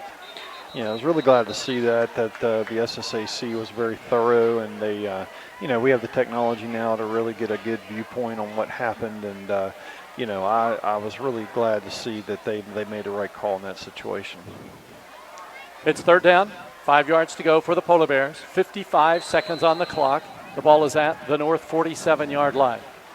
Cumberledge a wide out to the near side, along with Canfield. Another empty backfield for Whitehair. Martin and Dinger wide outs to the left. Whitehair gets the snap. He's back to pass.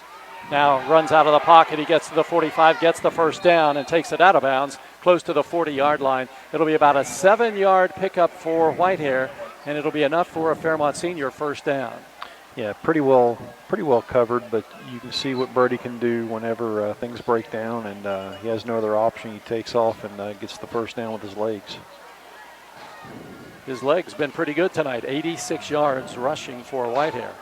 First down 10, Polar Bears at the 41. 49 seconds on the stopped clock. A new set of downs for the Polar Bears. Whitehair back to pass. Downfield, the pass is caught at the 30-yard line. Martin has it, he's giving ground. He comes back to the 30 now. He's at the 25, the 20, he's at the 15. Flags are down, and he goes out of bounds at about the 10-yard line.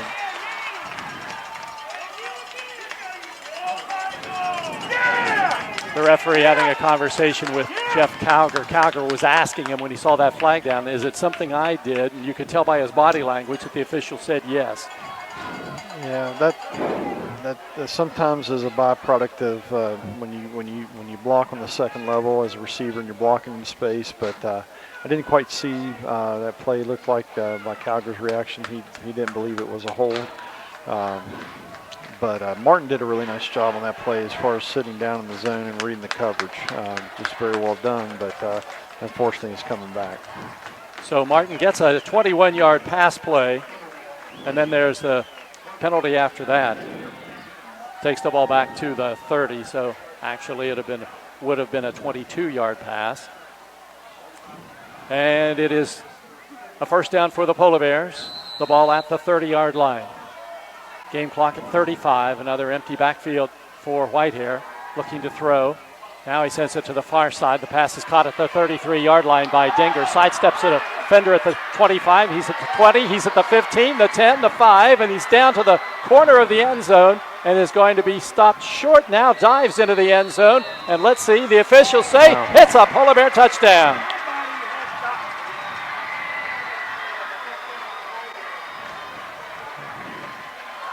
The Polar Bears get the touchdown after it looked as though Dinger was down, and the Polar Bears score and lead it now 40-12. Yeah, nice to have a little luck on your side, but really nice job by the Polar Bears. Great answer. Now it'll be the extra point and Cam Peschel. Logan Canfield to hold. Kick will go from left to right. The ball is down, the kick is up, and the kick is good. So there's timeout on the field with 22 seconds to go until halftime. The score from Roy Michael Field is Fairmont Senior 41, North Marion 12 on 93.1 WFGM. Hi, my name's Zach Frazier and I'm from Fairmont, West Virginia. And when I'm back at home in Fairmont, you'll find me at my local Parmar store. We had that Golden Boot pride at Parmar. There are literally hundreds of Parmar stores in West Virginia, Kentucky, Ohio, and Pennsylvania, and even more on the way. Download the Parmar app to save even more. And whether it's food, gas, groceries, or whatever, we have you covered at Parmar. West Virginia proud and ready to serve you. If there's not a Parmar store near you now, there will be soon. A Parmar store near you now, there will be soon. Now back to Polar Bear football on 93.1 WFGM, brought to you by your local Parmar store. Here's the voice of the Polar Bears, Jeff Carpenter. The Polar Bears get on the scoreboard. Cannon Dinger fumbling the ball after the catch. North Marion picking it up, and Cannon stripping the ball away and recovering it himself. So that's a little different way to get a touchdown. Doesn't count as a touchdown reception, but it counts as 6 points. And the Huskies, with just 22 seconds to go, will get the football back, and Peschel is in to do the kicking for the Polar Bears. 41-12 is our score. Peschel's kick, end over end and short, taken at the 15-yard line, brought this way by Poindexter, but he is grabbed and brought down. Rudy Carrillo was one of the first ones to meet him, and he goes down for a very little gain. Jordan Wagner also in there for the Polar Bears. He's a little shaken up on the play. But the ball is going to be marked down short of the 20-yard line. Back at about the 17, and that's where North Marion will go first, down in 10. Yeah, expect North Marion to pretty much just try to get to the second half here and not do anything too foolish on offense. I think we'll try to get out of this first half. Toby Michael in at quarterback and Trevor Mullett to his left. It's first down and 10. Mullett gets the handoff off the right side, drives up to about the 20 where Dom Fantasia brings him down, and that will be the final play of the first half. It is halftime at Roy Michael Field, Woodcutter Stadium. Big Ten Conference football. The score, the Fairmont Senior Polar Bears 41, the North Marion Huskies 12 on 93.1 WFGM. Warmer weather has arrived. It's time to put potholes, damaged roads, and broken pavement behind us. Greer Asphalt and Clarksburg Asphalt plants are open for business with Greer's quality products. Contractors, municipalities, and the Department of Highways can get a jump start on those road, parking lot, and driveway repairs. Don't delay. Begin paving the way for smooth driving once again. Morgantown and surrounding areas, call 304-296-2549. Bridgeport and surrounding areas, call 304-842-5931.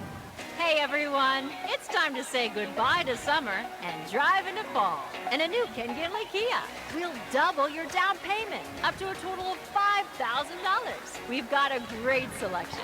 24 Kia Telluride, $299 lease per month. Seltos, $139 lease per month. Forte, $89 lease per month. That's $89 a month. These are 24-month leases with $34.95 due at signing, 10K miles per year, no security deposit required. Got a trade? If you owe $5, $7, or even $10,000 more than it's worth, we want to pay it off and get you into a new Kia at Ken Ginley Kia. 10 minutes from Clarksburg and 25 minutes from Morgantown at I-79, exit 125 in Bridgeport. KenGinleyKiaClarksburg.com. Tell them McKinsey sent you, because I want to see you in a Ken Ginley Kia. Ginley rebates are subject to dealer plus tax title and non-fee. Approved through KMF expires May 3. When you purchase insurance from Smith Carpenter Agency, you become part of their family. Their agents will find the best option for you, whether it's home, auto, or life insurance. Your story is your own, and Smith Carpenter Agency is here with plenty of options to fit your needs. Great insurance rates and personalized service. That's what you'll find at Smith Carpenter Agency. For more information and their full list of services, check them out online at smithcarpenteragency.com or call 363-9200.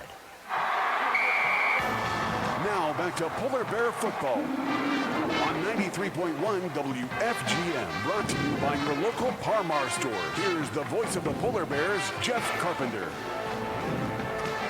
It's halftime. The county rivalry between the North Marion Huskies and the Fairmont Senior Polar Bears on the field tonight here at North Marion High School, and Fairmont Senior started quickly and has a pretty good-sized halftime lead. It's 41-12, and Ray, the Polar Bears have been pretty consistent offensively, defensively. They've done a pretty good job. I think at halftime you have to be fairly well pleased with the way things have gone so far. Yeah, I mean, if I'm Coach Bartek, one of the things that I'm looking at for these, the first few games, and we said, it was going to be an upgrading competition tonight, especially with it being a county rival. And I think the first thing that stands out to me is, the offensive line play is near and dear to me. And I tell you, I've been really pretty impressed with the way I watched this group, and I can see the signs of them getting better.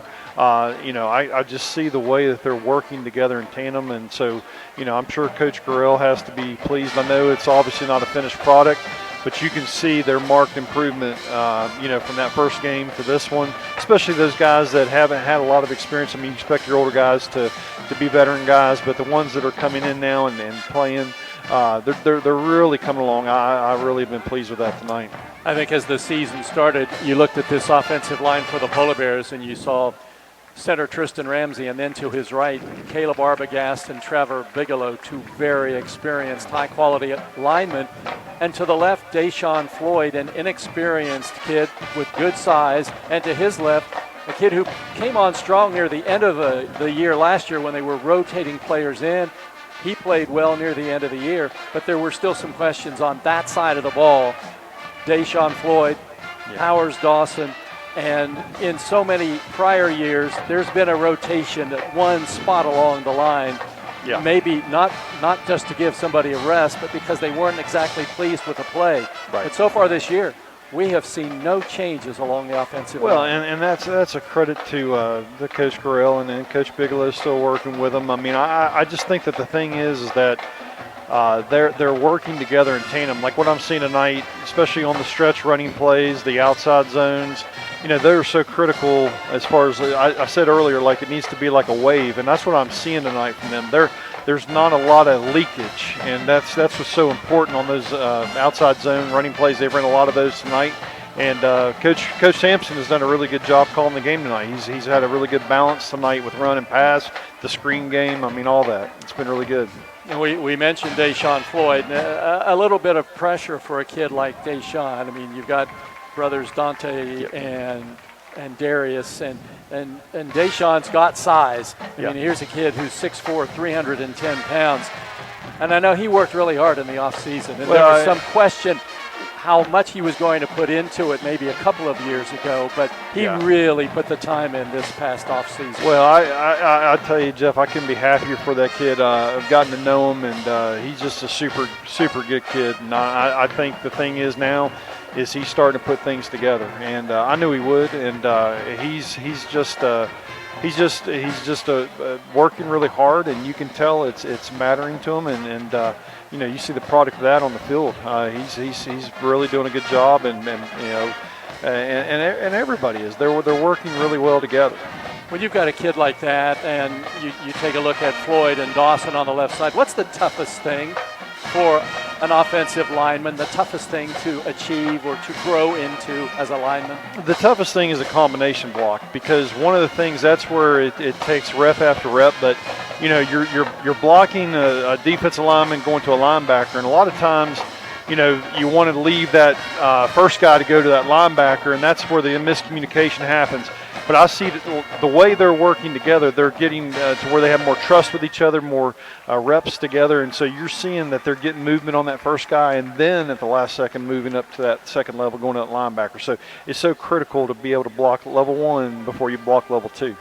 And is that where you see the improvement, someone like Floyd, the ability to get to the second level? Yes, definitely. I think that's something that you're starting to see in his game. And, that's where when you really start to see the growth of an offensive line is when, and an offensive lineman in particular, when they can get to that second level and they start getting the linebackers, that's when you start seeing those chunk runs, those 4 and 5 yard gains. they become the 20-yard gains. So you see, we have just spent like almost 5 minutes, and all we've talked about linemen, and that's exactly the way you like it. I do. We have a 41-12 game, and you and I are talking about linemen. But so often, that's the part of the game that goes unnoticed. Yeah. Unless you don't have a very good line. Well, and that's the thing. I mean, you really start to realize when you start, seeing your skill guys not being able to do the things that they normally can do. That's a product of not having the play up front. And, when you have that offensive line, it allows your guys to do the things that they have the natural gift, the talent to do. And I just think it's a really beautiful thing. I mean, like I said, it has me excited tonight to see the way these guys, because I can see it. I mean, I'm watching it game to game. And where we're at this point in the season, I would say in comparison to some of the other seasons, other groups, I think they have to be pretty pleased with where we're at right now. The Polar Bears have the lead here at halftime. The Polar Bear Band is down on the field now. Let's go ahead and pick up the last bit of their halftime show.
That's the Polar Bear Band here at halftime. We're at Roy Michael Field, Woodcutter Stadium, the home of the Huskies. The Polar Bears on top of the home team. The score 41-12 here at the half, and when we come back, it'll be stat time here on 93.1 WFGM.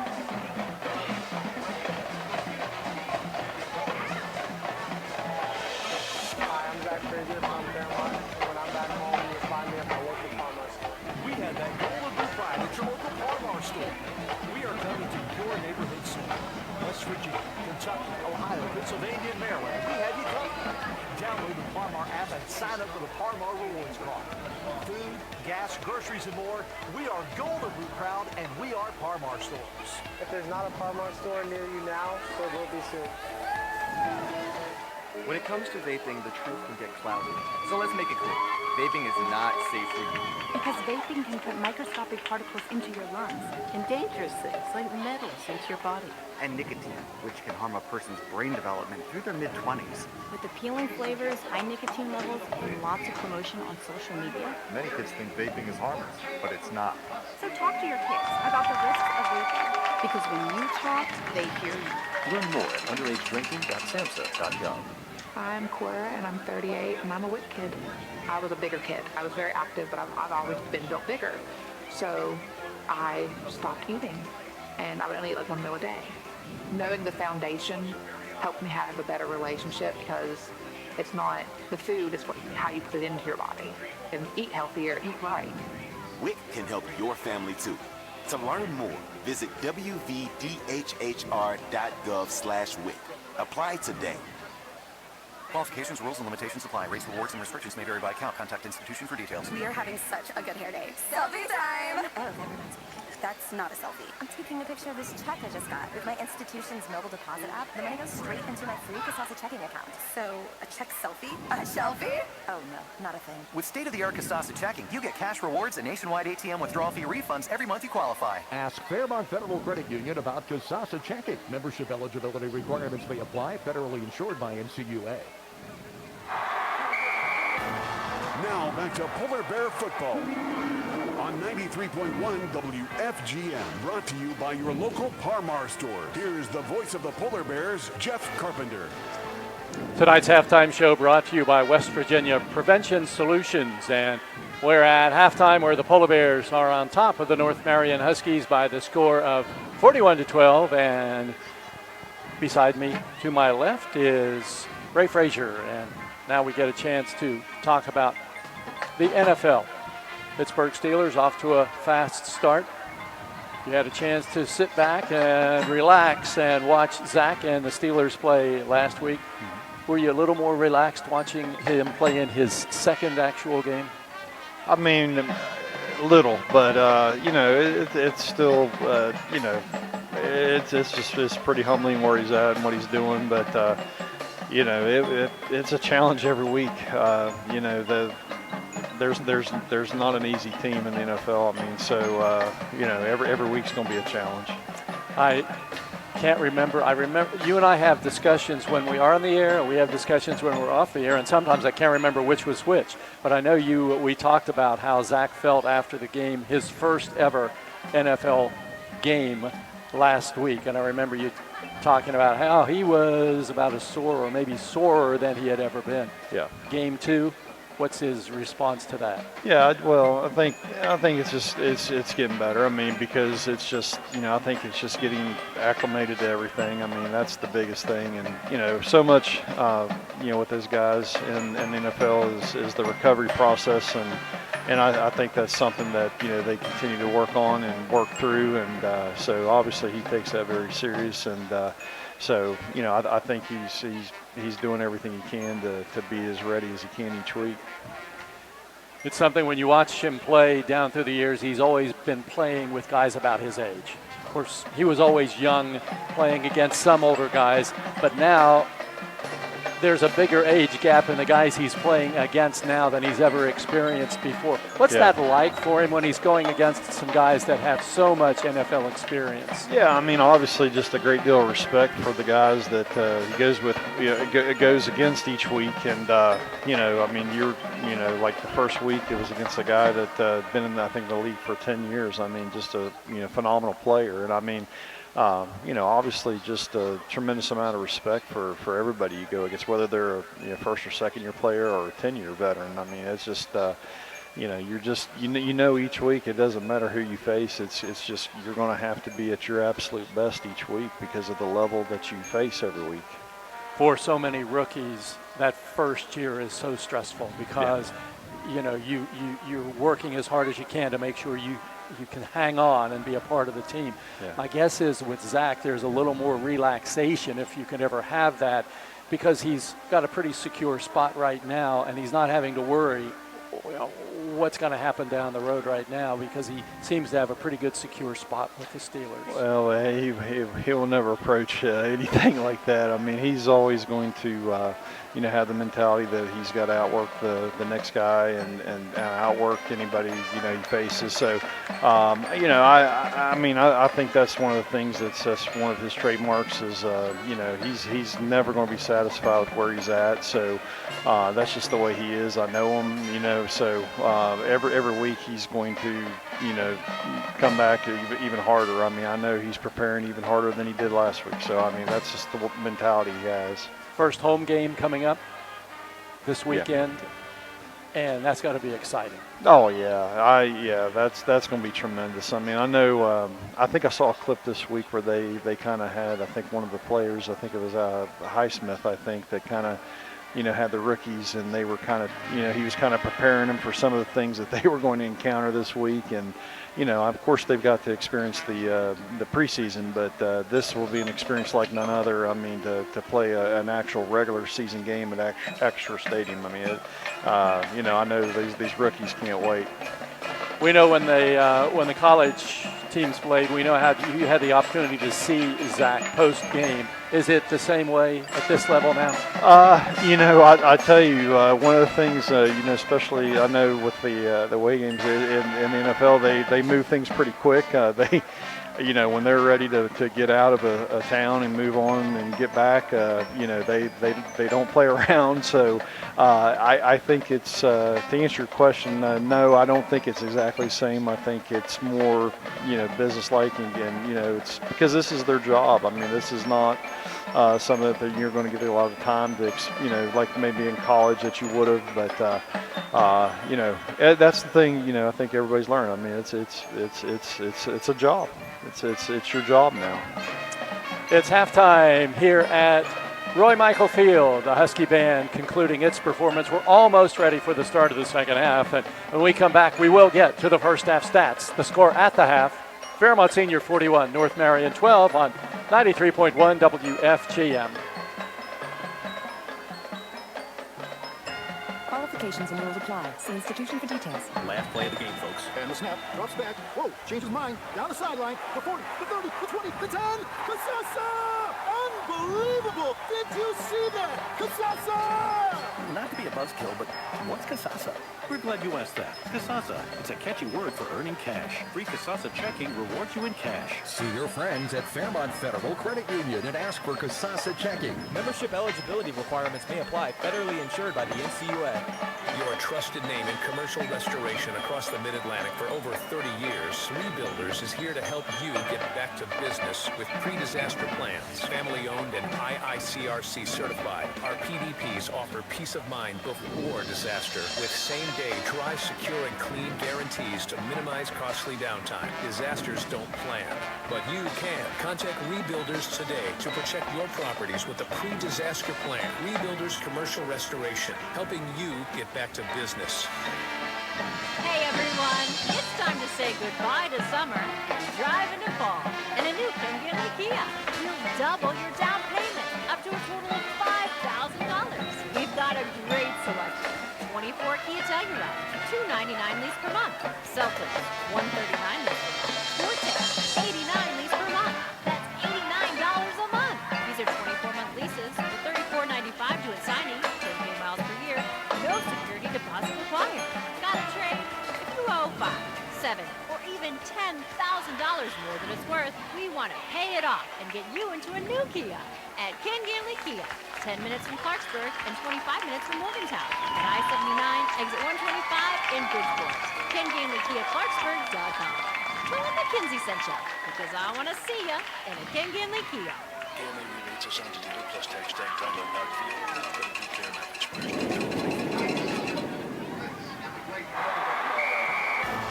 Now back to Polar Bear football on 93.1 WFGM, brought to you by your local Parmar store. Here's the voice of the Polar Bears, Jeff Carpenter. Nearing the start of the second half from Roy Michael Field, let's take a look at the first half stats. I've put an asterisk beside my stat report because we had some technical issues in the first half, and it is very likely that I missed a play or two in my stat totals. So don't hold me to these numbers.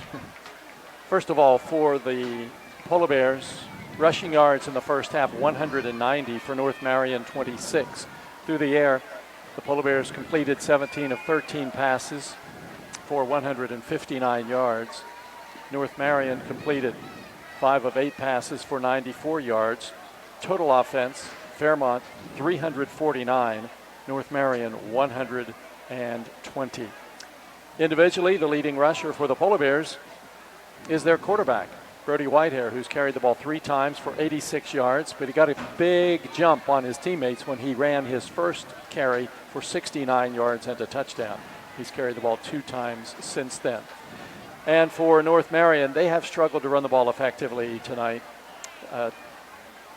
The quarterback, Toby Michaels, their leading rusher, 12 yards on 6 carries. Cole Morris has 10. They just haven't been able to run it, but they've had success through the air as they've thrown for almost 100 yards. So those are the first half stats. And let's take a look at what's coming up next for the Polar Bears next week. Hey, we play back at East West Stadium for the first time in a while, and the matchup will be a Quad A school, Polar Bears and the University Hawks. That game is a 7 o'clock game. We'll be on the air at 6:40. So Fairmont Senior will step outside the Big Ten Conference for the first time this season and take on a university squad that is not coached by John Kelly. Yeah, that's been a rare thing. That's a very rare thing because you know, Coach Kelly had been there for quite a number of years. I think you have the how long was that he was there? Well, he was there for over 40 years. Yeah, and I was thinking for almost as long as I've been broadcasting games, he has been the coach there. But I have a few years on him, maybe not in age, but in longevity here. But he's not coaching the team anymore. And it's like, you know, we can't remember when University was not coached by John Kelly, but a longtime assistant is the head coach now. And so it should be an interesting matchup. We'll see a little bit of different style of play going up against a university school that's got some talent, some skilled players. So that'll be next week for the Polar Bears and for North Marion.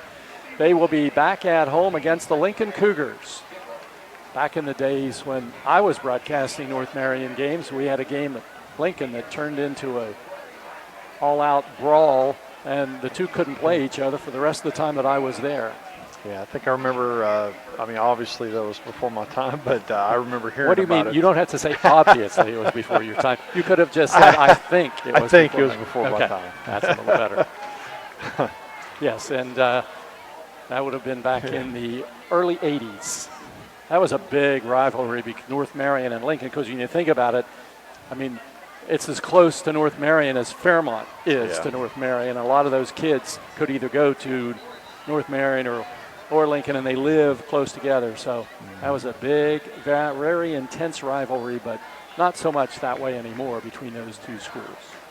Okay, we're ready for the start of the second half. The Polar Bears will be kicking off. And for the Huskies, Poindexter and Mullet are back to return this kick from Peschel. Cam Peschel, this time he's teeing it up on the hash marks on the far side of the field. And here is his end-over-end kick, and it is going to be taken by Poindexter at the 12. Comes up to the 10, the 15, the 20, and over the 20 to about the 25-yard line. And that's where he will go down, and it'll be 1st and 10 for the Huskies at about their own 25.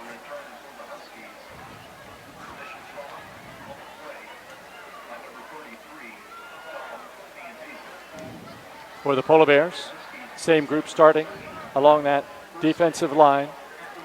Arbogast in the middle, flanked by Bigelow and Calker. Linebackers Wilson, Hunter Bigelow, Canfield, and Fantasia. Rudy Carrillo, corner on the near side.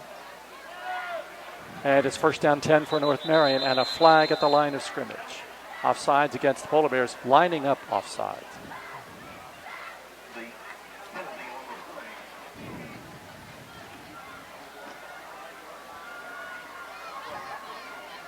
Five-yard penalty makes it 1st down and 5 for the Huskies.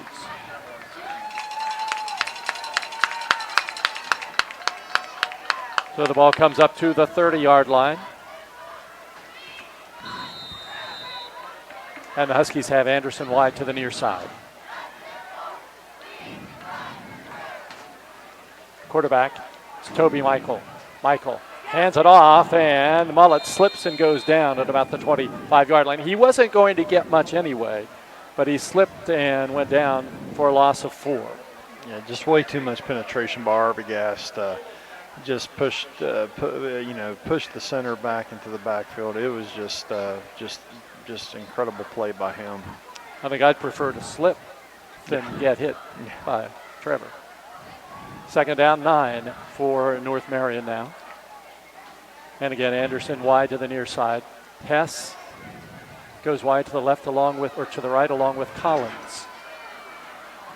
Parson in the backfield now. And there's a fake to him. Quarterback in trouble, rolls to the right, throws on the run. Flag is down. Nice catch at the 30-yard line by the Huskies. And it is Stempel who made the catch, but a flag down in the backfield.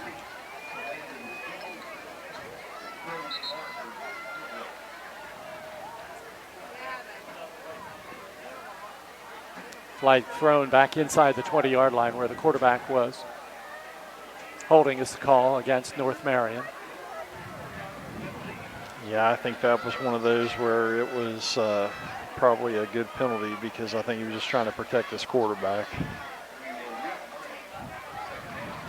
10-yard penalty. Takes the ball back to about the 16.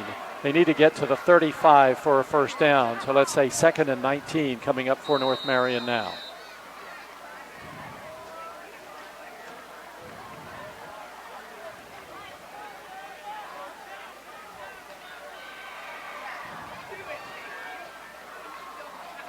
Morrison at quarterback now on this 2nd and long play. And he hands it up the middle to Parson. He is hit at the line of scrimmage, and he's going down. Fantasia came in hard and hit him, but he also had some support from a couple of linemen, Bigelow and Arbogast. Yeah, it's just so hard when you when you have the other side getting the penetration and changing the line of scrimmage. I mean, we talk about the line of scrimmage being so important, and we're basically controlling the line of scrimmage on both sides of the ball tonight, and you see that's why the result is what it is. No gain on the play, so it's 3rd down and 19. The ball at the 16 in North Territory. Moving from right to left, knowing they need to get some yards here. On this 3rd and long, Cole Morris is the quarterback, and Morris fakes it to Mullet and keeps it, and he'll take it out over the 20 where Fantasia will bring him down up close to the 21-yard line. A gain of maybe 4 yards on the play. They're going to set it back at the 20, so call it a gain of 4 and make it 4th down and 15. Well, you can't be in a 3rd and long against this Polar Bear defense. It's very difficult. Punting situation. Carter Parson is the punter. Stands inside his 10. And Damani Johnson is back to return for Fairmont Senior. Another flag at the line of scrimmage.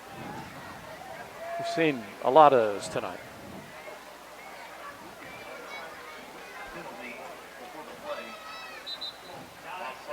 Another offsides call against Fairmont Senior.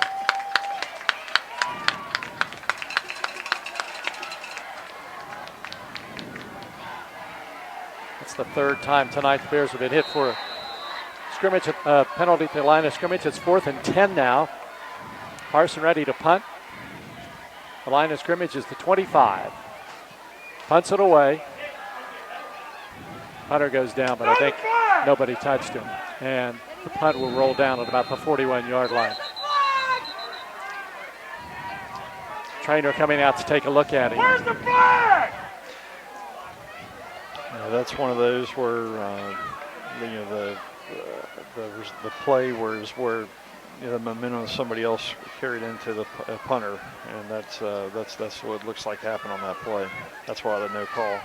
Yeah, those are tough. I've seen some video. Parson earlier in this season, I think it was Preston or maybe East Fairmont, where he punted, maybe a little contact or not, but he went down, and the referee just went over to him with both hands telling him to get up. Yeah. In this case, looks like maybe there was some contact, but you never know who it is, and we don't have the benefit of the replays that we've had and not had this season, so we'll just have to wait and see exactly what happens to the punter, Carter Parson, who his claim to fame tonight wasn't punting, but he caught that first touchdown pass, 63-yard pass, when he was wide open over the middle. The only question was, could the quarterback get him the ball and not overthrow him or underthrow him or whatever, and he put the ball on target, and Parson took it in untouched, 63 yards out. Yeah, they had a pretty good scheme on that play. As I recall, they did a little bit different formation. Like formationally, they lined up a little differently, and they schemed him where he was able to come open down the seam, and like you said, he did a good job getting. They had enough time to get the ball to him. They're still taking a look at Parson. He's right about the spot where he punted the ball away.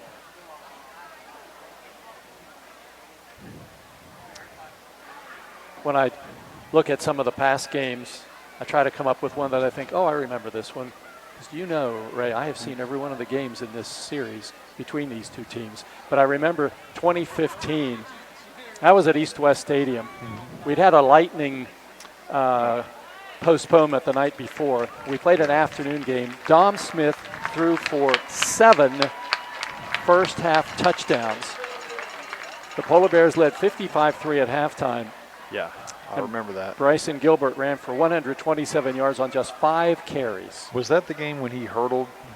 I remember he hurdled a player.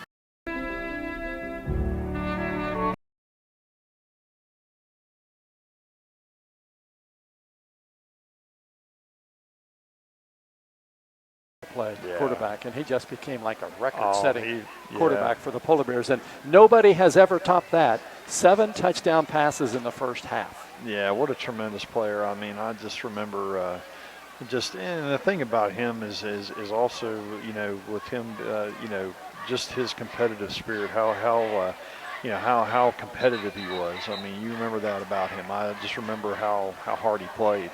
The record for touchdown passes in a game for the Polar Bears, other than that, is 6. Yeah. This was 7 in the first half. So that gives you some kind of an idea. Yeah, just a tremendous long line of really great quarterbacks that have come through this school. So the Polar Bears have the ball. The clock at 9:03 on the change of possession. And the Polar Bears go first down and 10 now in their own territory, moving from left to right, wearing the blue pants, white jerseys, white hair, back to throw to the far side, and the pass is caught at the 42-yard line, and Martin is brought down at about the 44, so he's going to get about 3 yards on the play. Yeah, brought a little pressure that time, and we did a fairly good job picking it up. Brady made a good decision getting rid of the ball to the side that the blitz came from. Cumberledge and Navon Jones wide to the near side, along with Dinger. We have a running back behind Whitehair now, and that's Damani Johnson. Tristan Ramsey is the center. Whitehair in the pistol formation. Now Johnson drops down alongside him, and Whitehair is back to pass. Sets up, fires the ball right over the middle. A diving catch by Dinger. He's got it at about the 46-yard line at a Polar Bear first down. You know, something that a lot of people might not realize, just saw in that play, is Brady recognized where the pressure was coming from, and you saw he changed where the running back was lining up, moving from the left to the right, and he was the one picking up the blitz. So just really savvy play by Brady on that play. Now it's 1st and 10, Fairmont at the North Marion 45-yard line. Whitehair pistol formation again, and there's a snap that gets away, and Damani Johnson, like a cat, reaches out with his paw and pulls it in just before the defender got it. Back at the 50-yard line, so it'll be a 4-yard loss.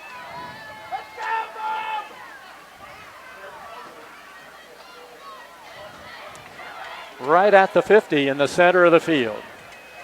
We're in the center of the field, both lengthwise and widthwise, going second down and about 15 yards to go. Whitehair back to pass. Looking long now. Sends it downfield for Martin. He's got it! That's a Polar Bear touchdown. It's a 50-yard touchdown pass, but there's a flag on the play.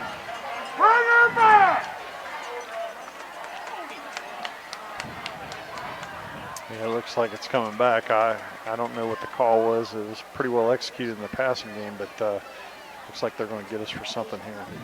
Flag was thrown near the line of scrimmage in the center of the field, like where you would expect holding or something like that. Or we've seen ineligible receiver a few times.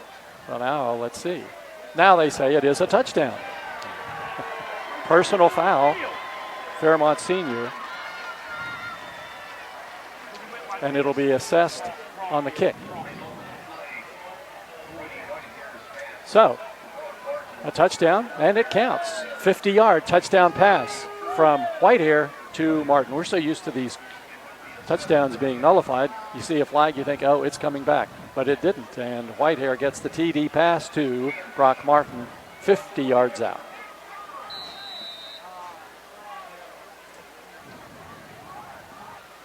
Extra point attempt by Peschel is up, and it is good. He remains perfect, and there's timeout on the field. 7 minutes and 3 seconds to go here in the third quarter. from North Marion High School. The score, the Fairmont Polar Bears 48 and the North Marion Huskies 12 on 93.1 WFGM. City National Bank, where you can purchase or refinance your home with the no down payment Champion Mortgage. No down payment, no private mortgage insurance, no kidding. Visit your local branch to get started today. City National Bank, member FDIC, equal housing lender. To learn more, log on to mortgage.bankatcity.com.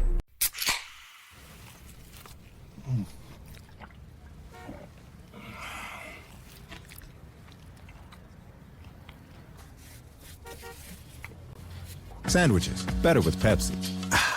underagedrinking.samhsa.gov.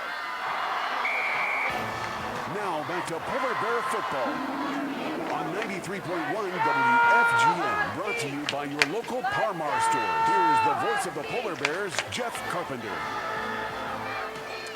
The Polar Bears will be kicking off now, but they're going to kick off from their own 25-yard line after that 15-yard personal foul penalty assessed on the kickoff. And looks like it's going to be Flower doing the kicking. He'll move the tee from the center of the field now over to the hash mark. This Brian Poindexter for the Huskies is a big play threat. And he's a young guy. He's just a freshman. He's one of these players of the future for North Marion. 5'9", 155, really quick, fast. Flower will be kicking off now. And Mullet and Poindexter are back deep, side by side at the 20. Flower sends the ball downfield, end over end, and caught on the run by Poindexter at the 30. Gets out to the 40, the 45, the 50, and hit and brought down right at the 50-yard line. And some players start to lose their cool on the field, but the officials have not thrown a flag. So it'll be North Marion's football at the 50. You might be able to tell from the broadcast that our spot is in the North Marion section. I don't know, that might not be obvious, but. So the Huskies now go 1st and 10. The ball at midfield. It was just about in that spot moments ago, going the other direction when Whitehair hit Martin for the touchdown. 1st down 10, Bears lead 48-12. Huskies with the football and the quarterback, Toby Michael, has running back Poindexter beside him, and he gives it to him, and Poindexter breaks free inside the 50 down to about the 46-yard line. Yeah, patient run that time. I mean, he kind of looked like he was bottled up, but stayed with it, and nice positive gain on 1st down, giving him a chance on 2nd down for a 2nd and manageable. 2nd down, 7, 3-yard gain. They set it at the 47. The Huskies in the all-black pants, black jerseys, white numbers, silver helmets. Don't say gray. And it'll be 2nd down. The ball at the Fairmont 47. Toby Michael has Mullet beside him, and he gives Mullet the ball. Calgar wraps him up after he gains a couple to the 45-yard line. Mullet and Calgar were teammates last year, and they exchanged what appeared to be like positive gesture after that run and tackle. Yeah, you hope, I mean, you know, when these guys are competing against each other, I mean, you really hope that they,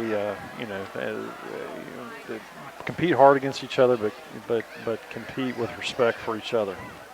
I think sometimes if you can take the fans out of it, the kids can handle it. Yeah. 3rd down. 3rd down, 5 yards to go. North Marion at the Fairmont 45. And this time, Toby Michael in trouble in the backfield, but escapes, gets down to the 45, the 40, and is tripped up and brought down at about the 35-yard line by Logan Canfield. It'll be a North Marion 1st down, an 11-yard run for the quarterback, Toby Michael. Yeah, it looked like Calgary was going to get there, but he, good job of the tackle, kind of riding him up the field a little bit, and then Michael did a good job of just taking off and getting a positive gain. Noah Hess, a North Marion receiver, downfield is shaken up on the play. That tackle by Canfield just makes me think so many times when you look at the end of the play, it's Logan Canfield who's made the tackle for the Polar Bears this season, and he's one of these kids that kind of flies under the radar. Yeah. He's not one of the big name players that you think about if you're just a casual fan, but when you look at these stats, you look at his defensive stats after 3 games, Logan has 19 unassisted tackles, 7 assisted tackles, 7 tackles for loss. He leads the Polar Bears in total tackles by 11 over Caleb Arbogast, and tackles for loss as well. That's just amazing when you take a look at He's Logan. around the ball all the time. And he's not a kid you look at and you think, there's a rugged linebacker. Yeah. But he has grown into that spot, and really he plays so well for the Polar Bears. He's in on almost every play. Well, you hear people use the term ball skills. Well, I'll tell you what his ball skills are, being around the ball. That's what he knows how to do. He finds the football, and that's something that some people just instinctively have, and some do, and he definitely has that. Noah Hess is okay as he comes to the sidelines. And he holds too. I mean, it's kind of, I think he does. I think I mentioned before. I think he does everything but sell tickets. Yeah. He's returned. Maybe punts. he's doing that too. I don't know. Maybe he is. He's returned a punt for a touchdown. He's played quarterback tonight. Ran the Wildcat. He played quarterback in the preseason when Whitehair was injured, and you weren't sure are you going to have him for the start of the year or not. So he's a kid that the Polar Bears have a lot of confidence in a lot of different spots. First down and 10 from the 34 in Polar Bear territory. The clock shows 5 minutes to go. Fairmont leads 48-12. Cole Morris in at quarterback, and Morris play action pass, rolling to the right side. Fires on the run down towards the sidelines, and it goes out of bounds. It was intended for his wideout on the right side, and that was Taylor Hayes, but the pass was thrown over the sidelines, incomplete. So it's second down and 10. Yeah, just watching Canfield on that play, I mean, that was in play right there as far as his awareness, spatial awareness. He started off and then had to change his angle in relationship to the guy with the ball. I mean, he's got some savviness about him as far as knowing how to adjust on the fly. 6 feet tall, might be a little generous, 150 pounds, but as tough a linebacker as you'll find. It'll be second down and 10, the ball at the 34. Toby Michael back into the game now, and on a quarterback keeper. Fakes it to Mullet, keeps it, cuts inside at the 35 and down to the 31-yard line. Middle of the Polar Bear defense in on the stop on that one. Trevor Bigelow comes off the bottom of the pile, and Troy's days are over. Yeah. Well, I shouldn't say his days are over. His tackling days are over. That might have got me in a little trouble there. You know Troy. Yeah, I do. Yes. It's third down now. A gain of 3, third down and 7. Line of scrimmage is the 31. Cole Morris with Mullet to his left. Morris, design keep, runs it right up the middle. Hunter Bigelow grabs him and brings him down at about the 25-yard line. He's going to be just about a yard short of the first down. Yeah, I like the play call there. They, run a little isolation play, quarterback lead with Mullet leading, and again, running the quarterback, you get a little extra number, and they need all the help they can get in the run game, and I think that's a good choice. Fourth down and a yard to go. The line of scrimmage is just inside the 25. 3:20 turning clock. Polar Bears lead 48-12. Morris in at quarterback. Collins beside him. Morris takes the snap, runs it up the middle, gets the first down, and goes down after a gain of about 2 yards to the 23. Yeah, came with the same play, and just pretty good. A simple play design, but effective. Just no surprises. Just a quarterback isolation play. North Marion stats coming into this game. Toby Michael was almost their leading rusher. He's the other quarterback who's now in the game. And Cole Morris really he'd only carried the ball 5 times. And so he's doing more of that in this game than he has earlier in the season. First and 10 from the 22. Michael in the game, and Michael hands it to Mullet. Mullet stretches down to the 21-yard line. He'll get about a yard on the play.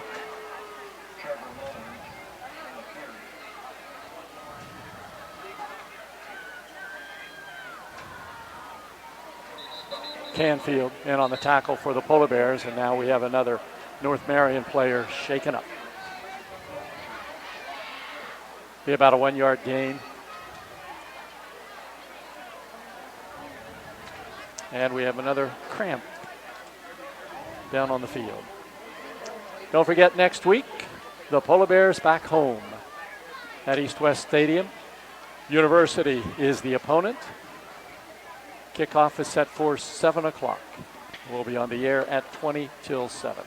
You know, Jeff, you kind of mentioned earlier about Coach Kelly and his longevity, but I'll tell you one thing I always respected about Coach Kelly is, you know, over the years, you know, and even time when I was coaching high school football with him, but, you know, if he had a night where, you know, his team got beat, you know, he would always tip his cap to the other team, and it seemed like he was always willing to give credit, didn't make excuses for his team, and, you know, if he got beat, he said we got beat, you know, and I always remember that about him.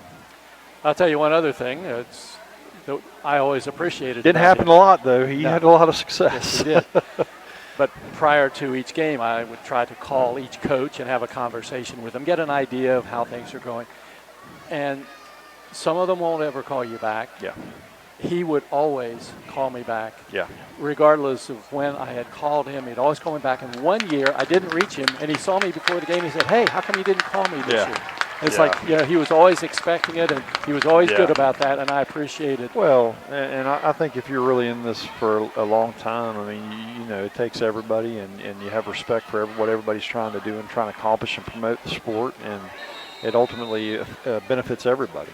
Those old-time coaches were better at that than the new generation, I can tell you that. 2nd down and 8 yards to go for the Huskies now. The ball at the 20-yard line. Poindexter to the left of Toby Michael. Long count at the line of scrimmage. And Michael gives it to Poindexter. Wide to the left side. He gets back to the 20, and then he is wrestled down there by Fantasia. Very little gain on the play, if any, at about the 20-yard line, and it'll bring up a 3rd down and 8.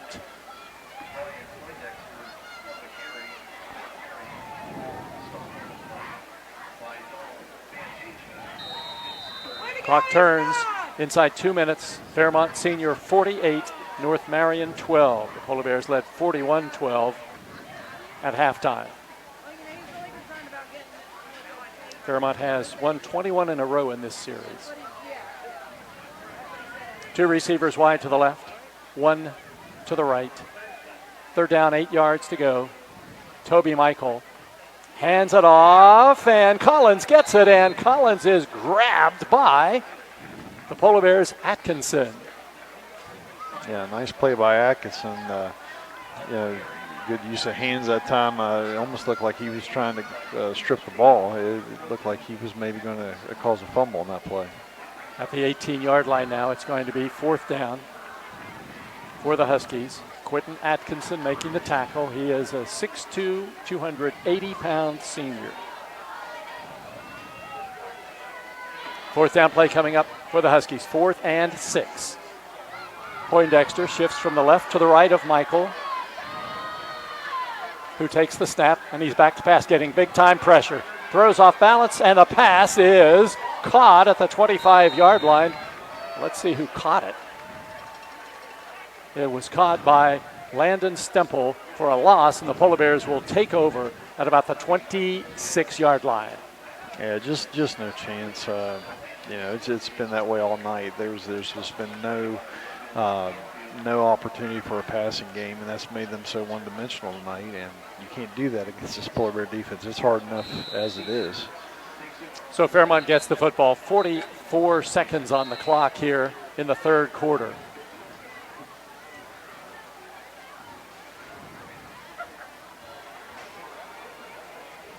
And it's 1st down and 10.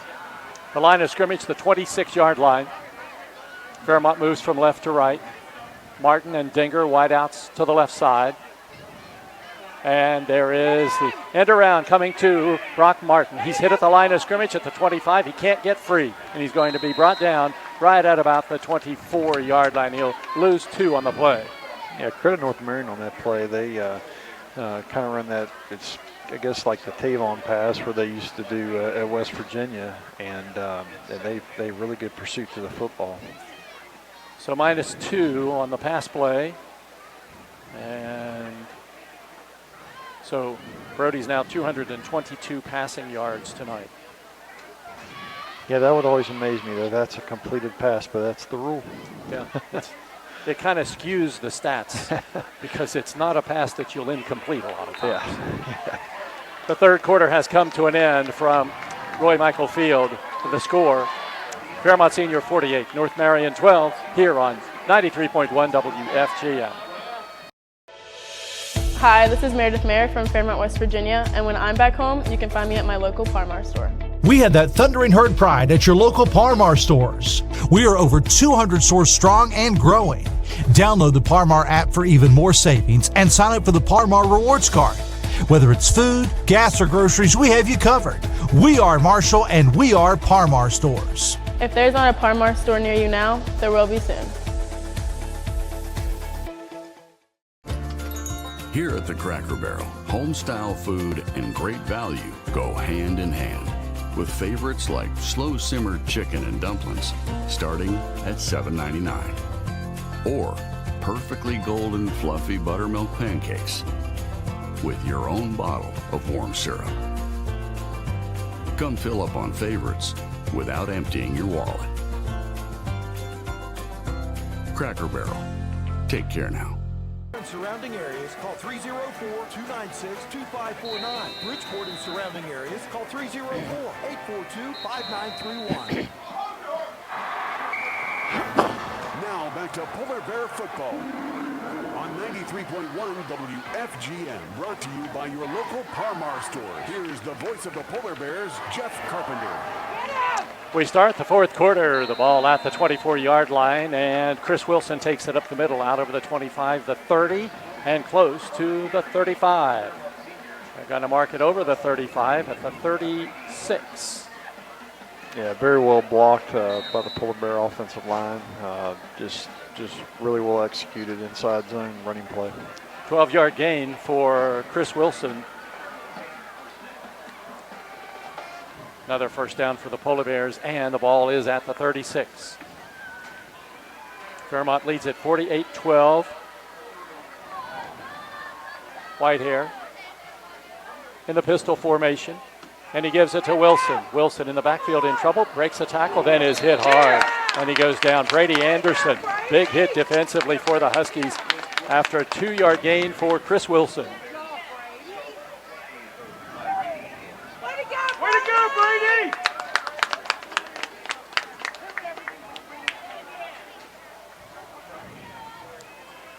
Second down and 8 yards to go for the Polar Bears now. The ball at the 38-yard line in Fairmont Senior territory.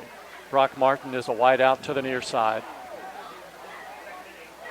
Dom Fantasia lines up in the backfield as well as a blocker, and the handoff goes to Damani Johnson off the left side at the 40, the 45, the 50, down the sidelines, cuts in at the 40, makes a move on a defender and takes it down to the 35-yard line before Landon Stempel brings him down. Yeah, got a good block by Fantasia, but just seeing Calgary went over to him and over to Mullet and helped him up. Good sportsmanship on both sides. Well, you'll hear lots of positive things about those two former Husky players from the Polar Bear coaching staff. Not so much about their abilities, but just their attitude and the way they handle themselves. They've been really impressed with that.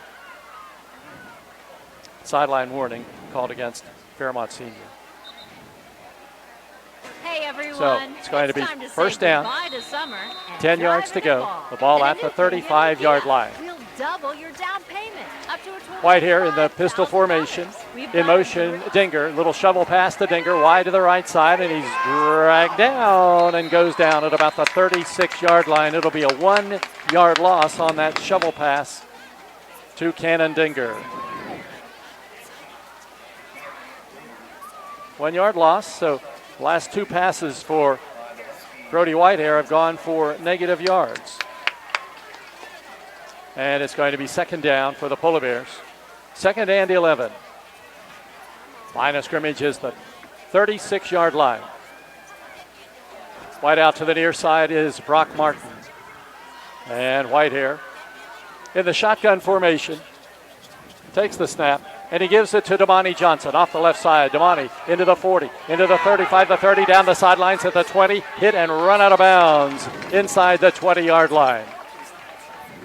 Yeah, well blocked stretch play to the left. Very well executed.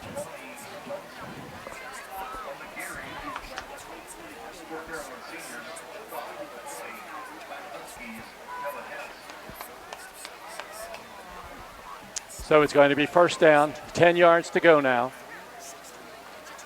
Nice run by Damani Johnson down to the 19-yard line. 8:10 on the clock, and we have a timeout on the field. 8:06 to go here in the fourth quarter. Fairmont Senior 48, North Marion 12 on 93.1 WFGM.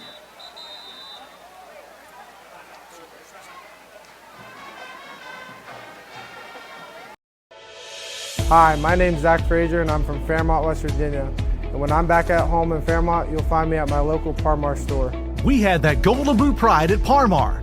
There are literally hundreds of Parmar stores in West Virginia, Kentucky, Ohio, and Pennsylvania, and even more on the way. Download the Parmar app to save even more. And whether it's food, gas, groceries, or whatever, we have you covered at Parmar. West Virginia proud and ready to serve you. If there's not a Parmar store near you now, there will be soon.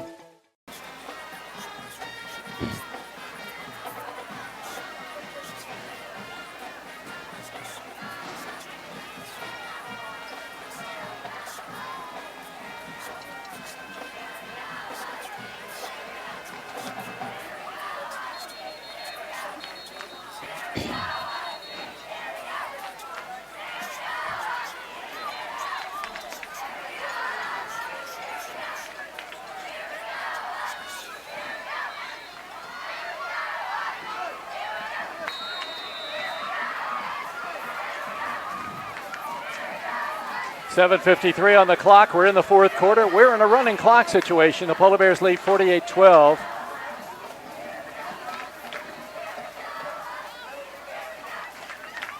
And the Polar Bears have some new players in the game.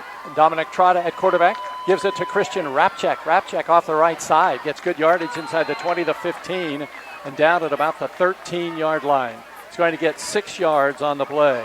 Rapchek carrying it for the first time tonight.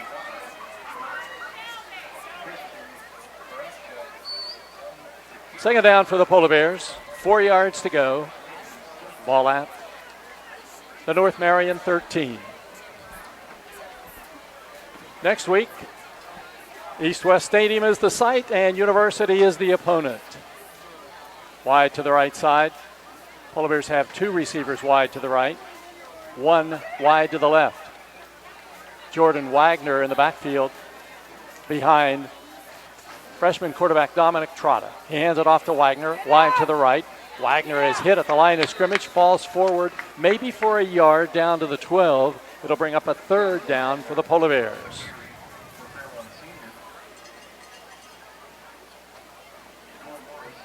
Third down play coming up.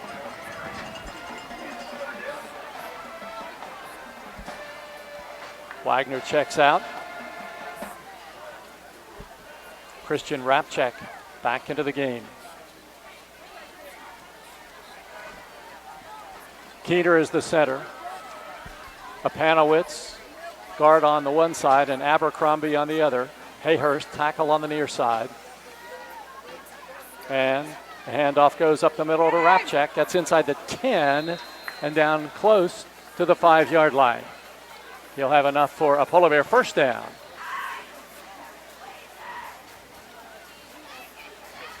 So, first down, goal to go for the Polar Bears at the 6-yard line. First down, goal to go.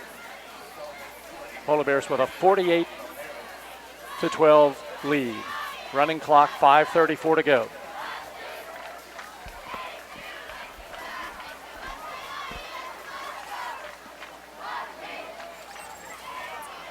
Gabe Muller wide to the right side. David Watson wide to the left. Trotta gives it to Wagner, right up the middle. Wagner inside the 5, down to the goal line, and he is into the end zone. Hits up, Polar Bear touchdown. Jordan Wagner scores his second touchdown of the season, and the Polar Bears lead it 54-12. Yeah, pretty good vision by Wagner on that play. Saw the cutback, and he did a really nice job of pressing the front side and going back the backside A-gap and got into the end zone. Nice job. Bestial ready to attempt the extra point. The Polar Bears with a 54-12 lead. The touchdown comes with 5:01 to go in the game.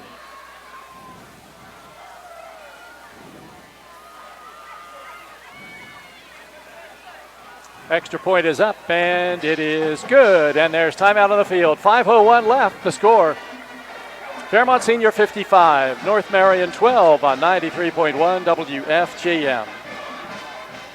1965, the team at City Construction has been an industry leader in all facets of construction, shaping the West Virginia landscape with some of the most recognizable commercial projects throughout the state. As one of the largest general contractors in North Central West Virginia, our outstanding record of quality workmanship and personal service is here for your next project. Call our team of experts today. Give us the opportunity to design build your next project.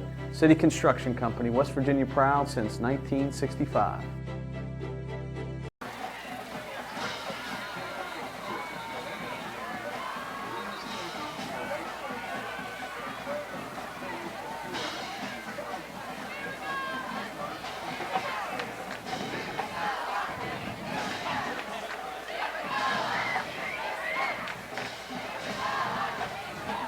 The Polar Bears ready to kick off to the Huskies. 5:01 on the clock. And the Polar Bears holding a large lead now, 55-12. Sam Flower will kick from the far hash marks from right to left. Mullet and Poindexter back to return. And here is the kickoff. End over end and taken by Mullet at the 13. He gets out over the 20 and up to close to the 30-yard line. And that's where the Huskies will go first down and 10. Running clock situation, so the clock continues to turn now. And we're down inside 4.5 minutes to go. And North Marion has an injured player, so that is the one thing that will stop the clock. And Polar Bears have a player over there who's helping the North Marion player get relief from his cramp. That's Jordan Wagner. So Jordan just scores a touchdown and then decides to help the North Marion player while he's waiting for the trainer. He's stretching his leg out. You don't see that happen very often. Yeah, good to see. I mean, that's the thing. I mean, you can always compete hard against an opponent, but at the end of the day, there's good sportsmanship and just the way you should be as a player. So good to see. If you were a photographer, now that would have been a good photo for the absolutely. game. Absolutely. One team helping the other team's player with an injury. And, absolutely. And that's something that I think shouldn't be overlooked. I mean, that's something that shows some class. I mean, that's really good to see. Jordan Wagner's flying high after scoring that second touchdown. You remember his first one happened in a reserve role. A little more exciting as he took the ball down the sidelines, broke a few tackles, weaved in and out, got into the end zone, but hasn't had the opportunity to experience that too many times.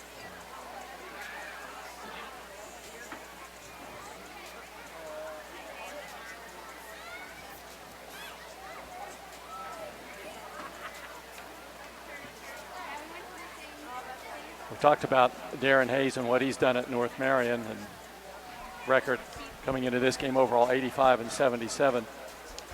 Forgot to mention Nick Bardick. His record against the Huskies coming into this game 8-0, and his record overall 79 wins, 14 losses, 4 state championships, and 1 runner-up. So quite an accomplishment for Nick Bardick, who has put the Polar Bears in a situation now where they just expect success. It was Trevor Mullet who was the player who was hurt with that cramp. He's coming to the sidelines okay now. Yeah, and I mean, I think, obviously this program, I mean, it starts with him. I mean, he'd be the last one to say that, but, he's the one that directs everything, and obviously the culture he's helped establish with all the coaches and the players. I mean, it's really been special. Colson Brown is a freshman, and he's in at quarterback now for the Huskies. First down and 10, the ball at the 29-yard line. And Brown hands the ball off, and it's taken off the left side by Blake Edgell, a sophomore, who was hit by Javen Papali. 2-yard gain. Second down and 8 yards to go.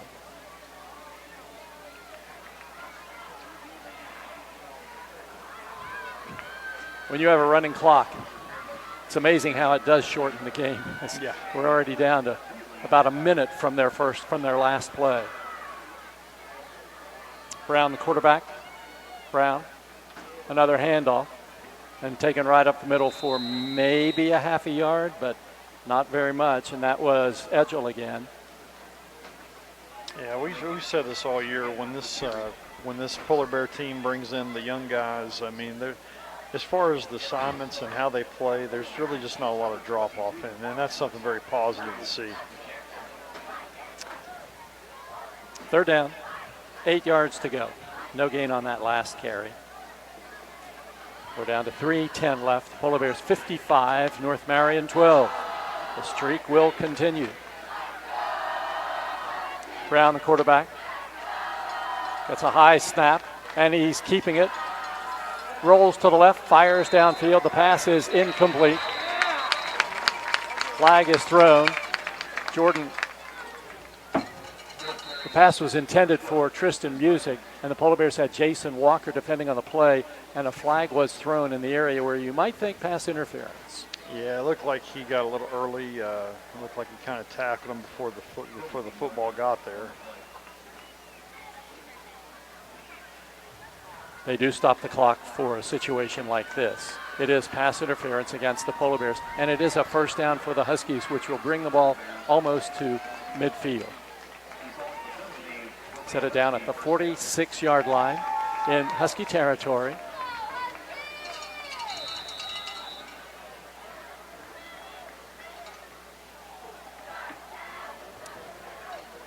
First down 10. Brown, the quarterback. Brown on a keeper to the left side. Papali's got him, and he wrestles him down for a loss on the play back to the 44.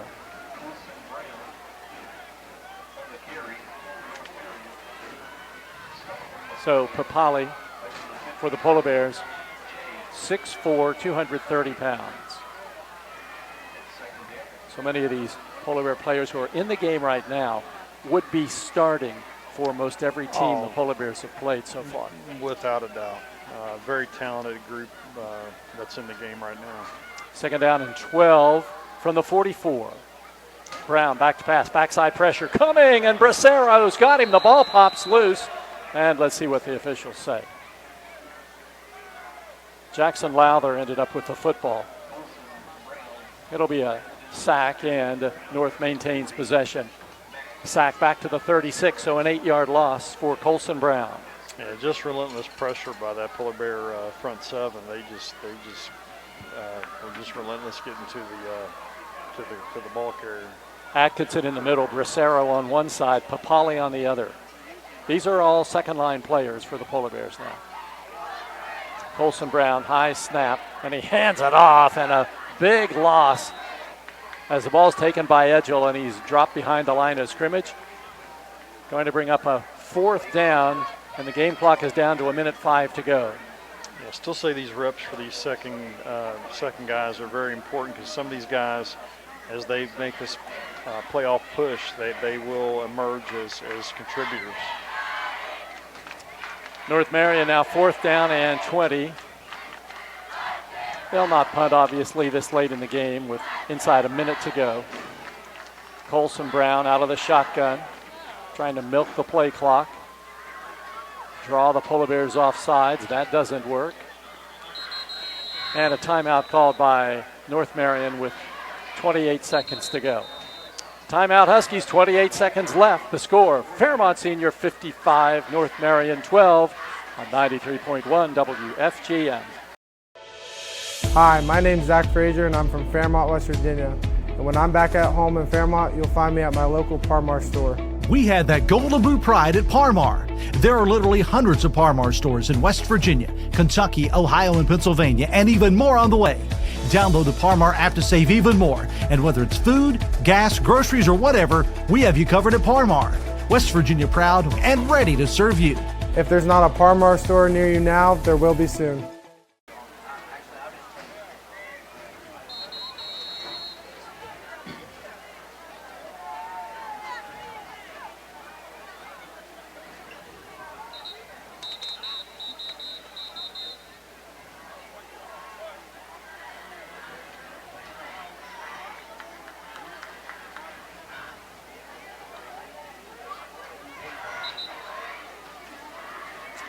Down to the final half minute here at Roy Michael Field. The Huskies looking at a 4th down and about 20 yards to go. The line of scrimmage is the 33, and now the officials say start the clock, so North Marion will have to snap it once. Brown back to pass. He fires to the near side. It's incomplete at the 40, and the officials signal to stop the clock because it's a change of possession, and that is one of the things that actually does stop the clock in a running clock situation. It looks like they're coming on the field. I don't know if they're going to run another play or not. The officials will start the clock now, and they won't need to, and that will end this game. So it's a final from Roy Michael Field, Woodcutter Stadium. The Fairmont Senior Polar Bears and the North Marion Huskies, 2 undefeated teams,